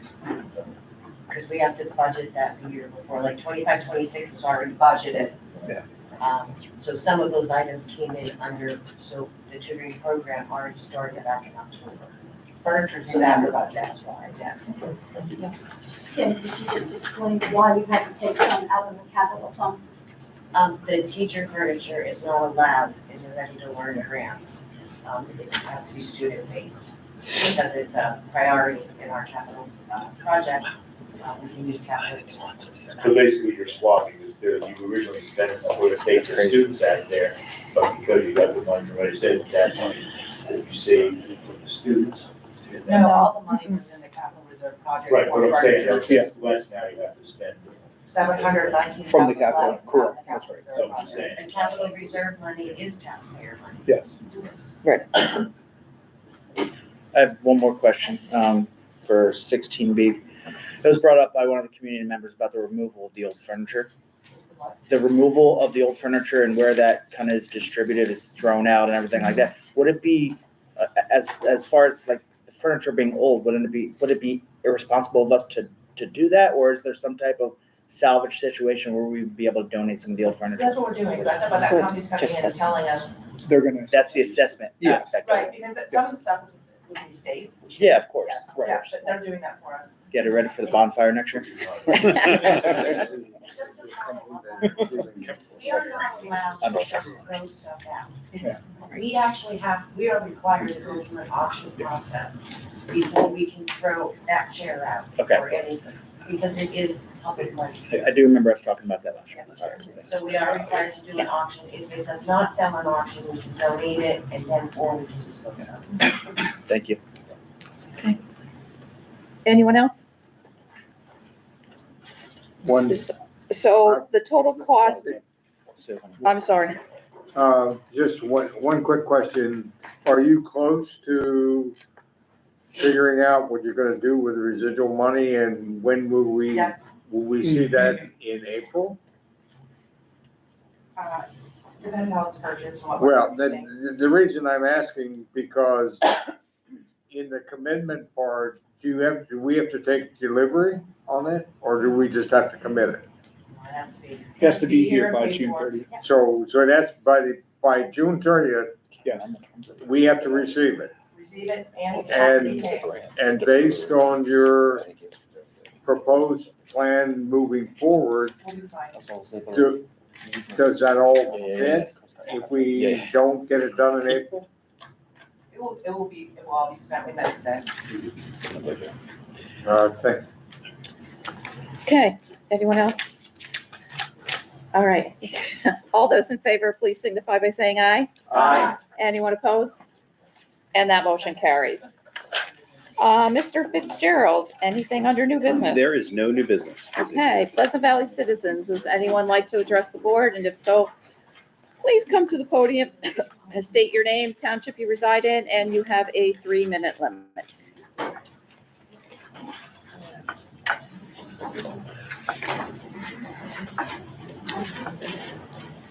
Hello again. Good evening again, Denise Oakley, Chestnut Hill Township. Is there any money for mics? These don't work. We can't hear you guys when you're talking here over there, just as an aside. Okay, so good luck and congratulations to PBFBLA and all the states in Hershey and to the FBLA advisor. My question here is, now that the budget, is at arm's length away, do you see any new teaching positions or any cutting administration positions? And then the other question I have is, how are you planning a budget when the President of the United States is sending federal money back to Harrisburg? How will you get the share of the pot? And will special education money come from that sum to Harrisburg since it's staying with HHS? That's my questions.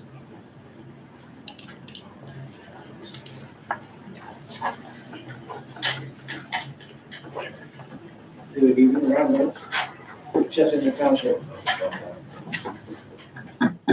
So, quickly, 400K. One sec, we're gonna switch the microphone out. That way we can hear I don't know what's you. going on. I don't know what's going on with this mic. We heard you though, we heard you. Better late than never. I think you have to be super close to it. I think that's. There you go. There you go. There you go. Okay, that's a lot better. This funds. Yeah, they use it on certain things. Is there a special purpose for these funds? I mean, can it be allocated to anything, or is there no limitations? So with that being said, is there any timeline for the technology refresh for the computers and all the technology for the high school. I know that's in desperate need. So is there a timeline for that, or, you know, you can get some information and some transparency on that. Dr. Howard, I noticed you talked about furniture, you know, just at the high school. Where are we at with the tiles for the high school? The ceiling, has that already been closed in? There was a lot of holes in the high school. Is that a refresh? Is that construction, or is that already completed? Okay, can we use some of those funds for that, or where are we at that? That's another question. Let me see that plastic fence over here. I know they just had the Keystones, and that was actually, I just wanted to commend them on that. That orientation was actually very good. Unfortunately, only 4 people showed up, so kind of disappointed to see that.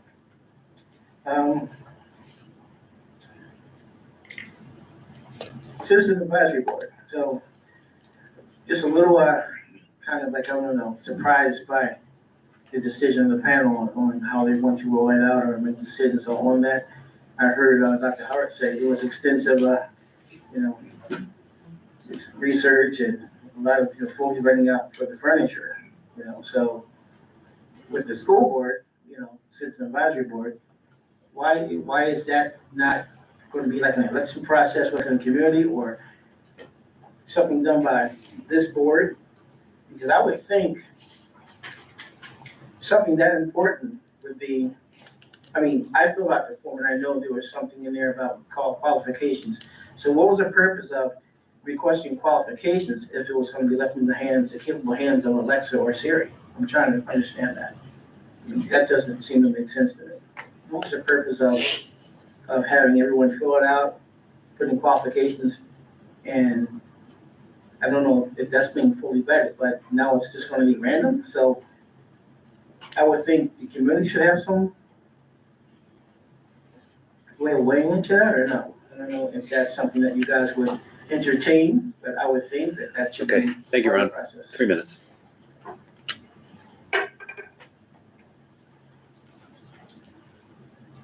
Ann Greville, Polk Township. I'm going to go off what Ron said. Citizens Advisory. Let's take that word, citizens. That is us. If 37 people want to be on the board, I think 37 people should come to the meetings. If you only want 15 people to make decisions, then fine, do it. But I think all 37 of us should be allowed to be here to be citizens. And as far as topics, I think that should be discussed amongst us citizens before. I understand only doing one at a time, but the school board should have no say of what the citizens would like the school board to do. As far as all this money we are spending on the right to learn, what guarantees are you giving anybody? The last time I was here, the reading program, 3 to 5 years before we see results, that is ridiculous. We are failing our students, we are failing these kids. If we're gonna do something like this, I wanna see the results from beginning to end within the first year. And if it's not working, do we get a refund? Okay, last time I was here, you had a student, a little elementary kid, who moved up 5 reading levels with the program we have. Do I understand we need to have a reading program? Yes. If they could do it with the reading program we have, and I understand you spent the money already, okay, this is absolutely ridiculous. And I saw on there that you're looking at a $7 a month increase in our taxes. We couldn't afford the $3, and I went through it last time, and now you're going up to $7. Where do you think people in this area with a $50,000 income are going to get the money? And Mr. Galler was very nice to say, yes, 75% of our money goes to our school board. Yes, we have to pay PSERS. Where in this contract are you getting rid of our double paying of PSERS? The taxpayers not only pay the teachers who put their money into PSERS by their contract, but we also match it. It's still my money coming out. I don't get double insurance, okay, double on my retirement, and I have to pay for my own insurance. Maybe those things should be looked at to try to reduce the amount of money, and as well as the administrators. If it's good for the teachers, the administrators should also go as well, because I'm sick and tired of having all you guys spending all this money, getting all this money, and I'm really tired of hearing, Well, we have a shortage. Okay, enough's enough. We don't have the money to spend on this, but yet you all are spending more money with no guarantees. Our reading scores are still in the toilet, our math scores are still in the toilet, and our science is still in the toilet. We are seeing no progress, we are not moving up anywhere. And none of you are being held anybody responsible. If you go on the PA website, you can find out just how bad Pleasant Valley is. And I think people need to start being held accountable. Thank you.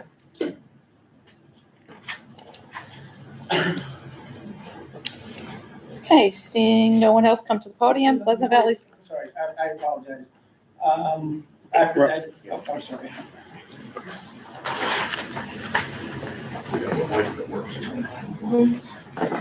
No, just real quick, I forgot one point.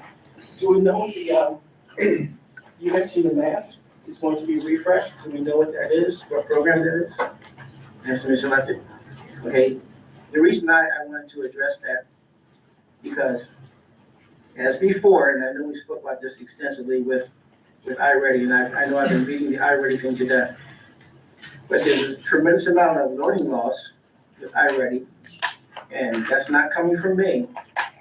That's coming from your teachers. I don't work for the district, so, I can say whatever I want because, I don't have any fear of being dismissed or for fear of any type of retaliation. Not saying that would happen, but that's the reason why your teachers are not vocal. They won't speak on certain topics because of the very reason that they fear that there may be some recoil. But there is learning loss. And just like I talk to parents in the community, I also talk to teachers. And that learning loss is being passed through the buildings. This is the reason why I feel that iReady from the beginning, even during the days of Morbender, I think it's, Dr. Morbender, friends with her, I think she's great, but we've had conversations about this, and she has been aware of iReady and the problems that come along with it. So with this new program, I'm hoping that it's not anything remotely close to that. Seeing no one else, Pleasant Valley School Directors, does anyone have anything? I guess. First of all, I want to congratulate and thank Shannon Meckes. I see she's retiring. She's a great teacher. I've known her through the years, as well as a lot of things she did with their clubs and activities at the high school. And also Mary Claire Hosting, who's did one of her jobs as a parent, and also working with our all sports club throughout the many, many years. Dr. Conrad, maybe, I know we got notices before, but when's the last time our student advisory committee met? I know I sat in that one time, but when's the last time do they still meet? Is that something that's still happening? We are. We are still meeting. We have one that we're scheduling for April. The last time we met, I want to say it was probably December or January. But the nice thing about, where it has morphed from was involvement with the superintendent to actually kind of grow organically within each of the buildings. So what's happening in the buildings is there's a lot of administrators that are meeting with students more frequently, whether in small groups or larger groups, and they're actually kind of being the stewards of change within their buildings. Are they reporting back to you so you can? The principals are, they're telling you basically some of the things that the students are bringing up, some of the ideas like, the student staff basketball games, the Power Puff, things like that, they want to maintain or things that they have new ideas for. And certainly, I love having the opportunity to talk to our students, especially in the middle school and high school. So that will always continue, but it's nice to see how it's shifting from that top level to more centralized within the buildings. The last thing,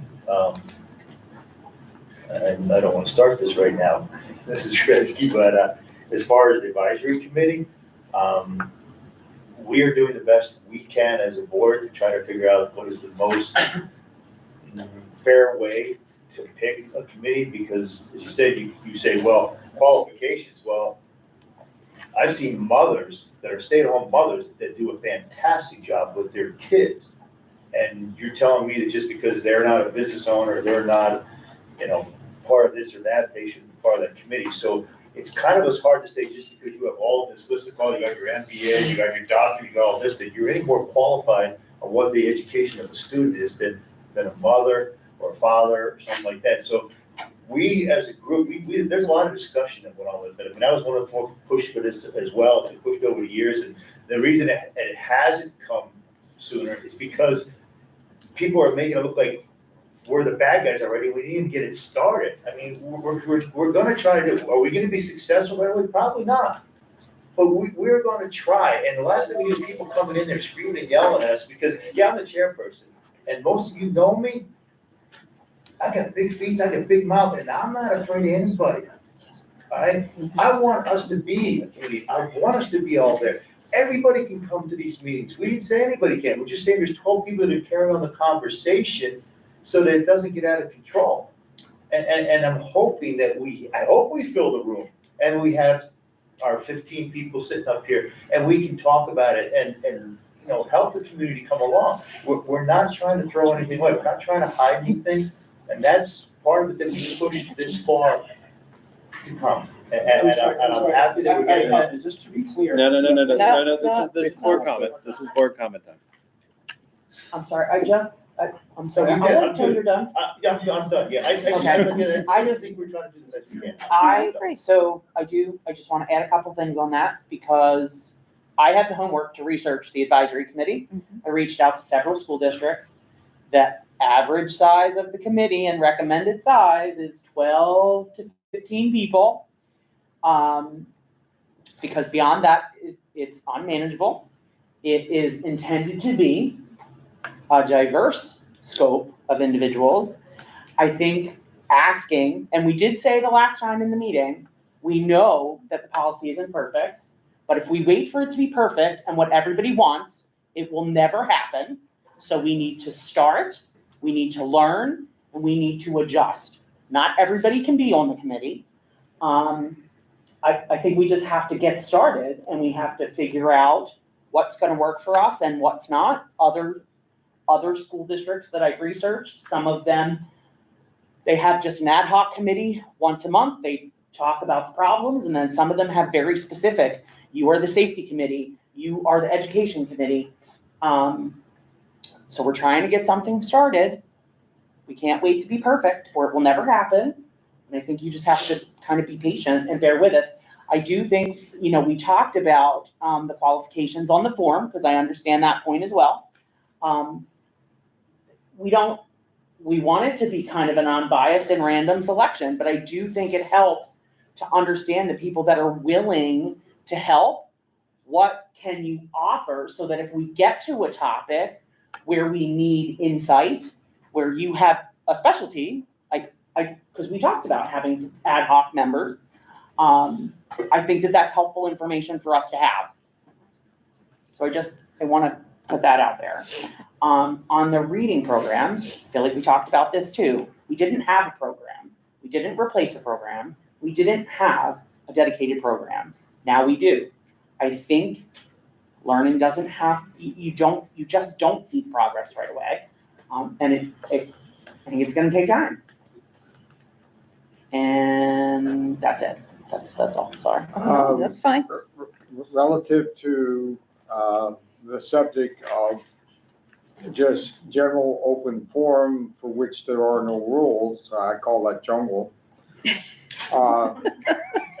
What I have experienced in my past with a number of organizations, if you don't have some structure of what you want to address at one specific time, you're going to come to a meeting. You're going to spend a lot of time talking. You're going to go home. Nothing will have been accomplished. You come to the next meeting, you're still going to be more frustrated because nothing has happened. And you're going to keep doing it. So we're going to have you as community at large submit topics. We'll work on, pick one topic at a time.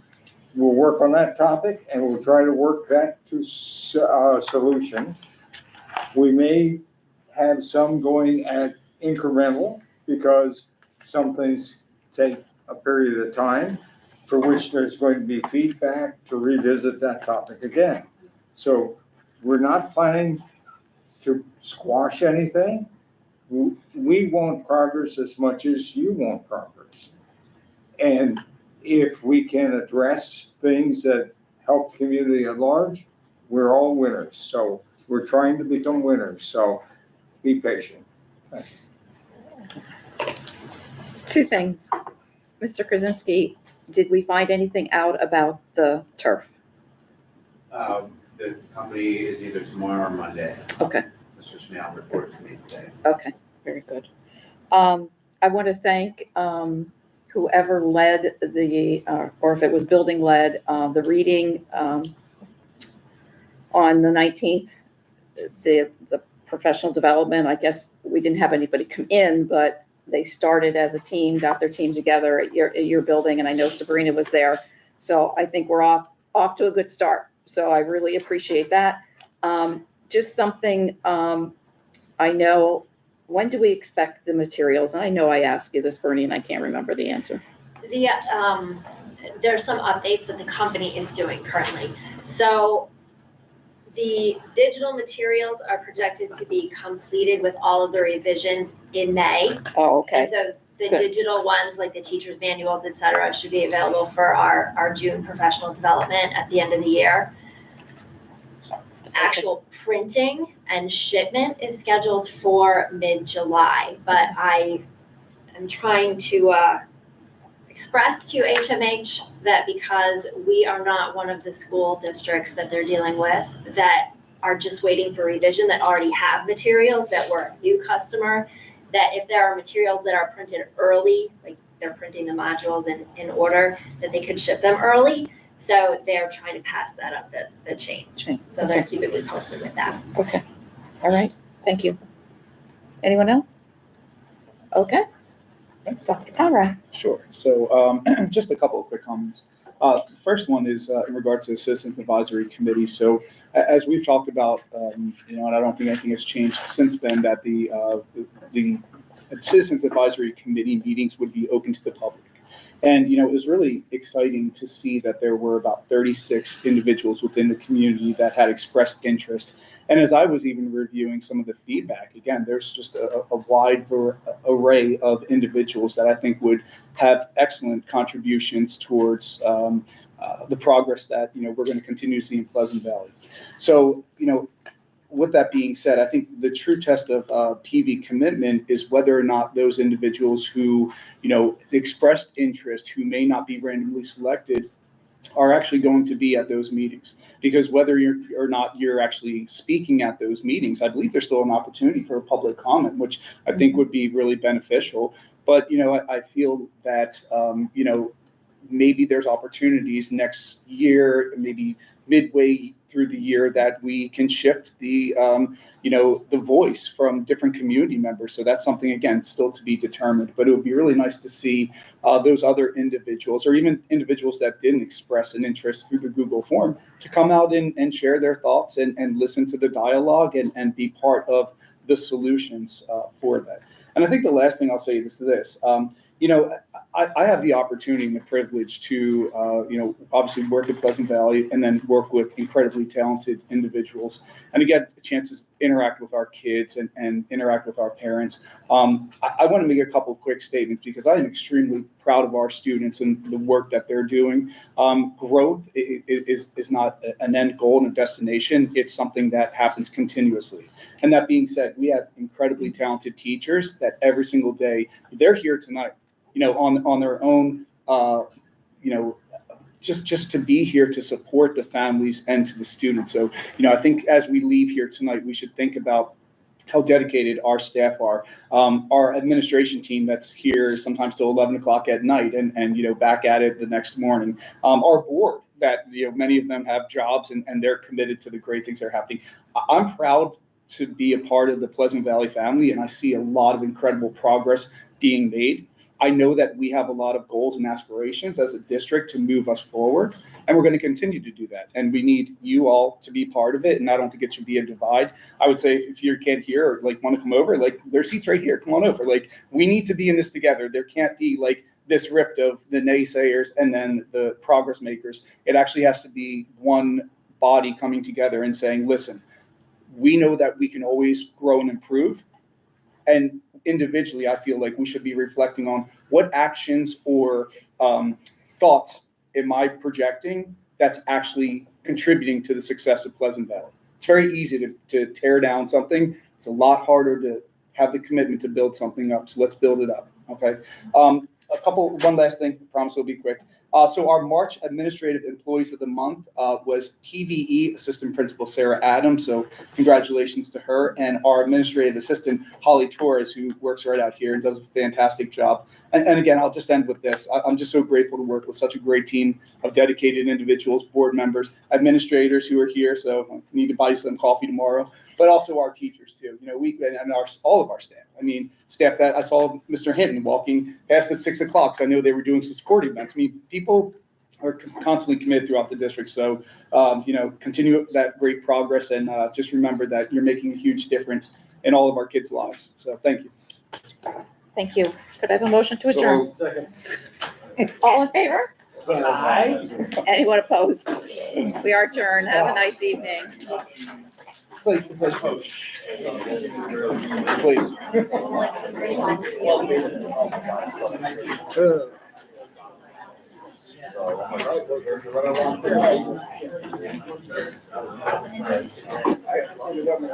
Thanks. I tell you, it's getting up.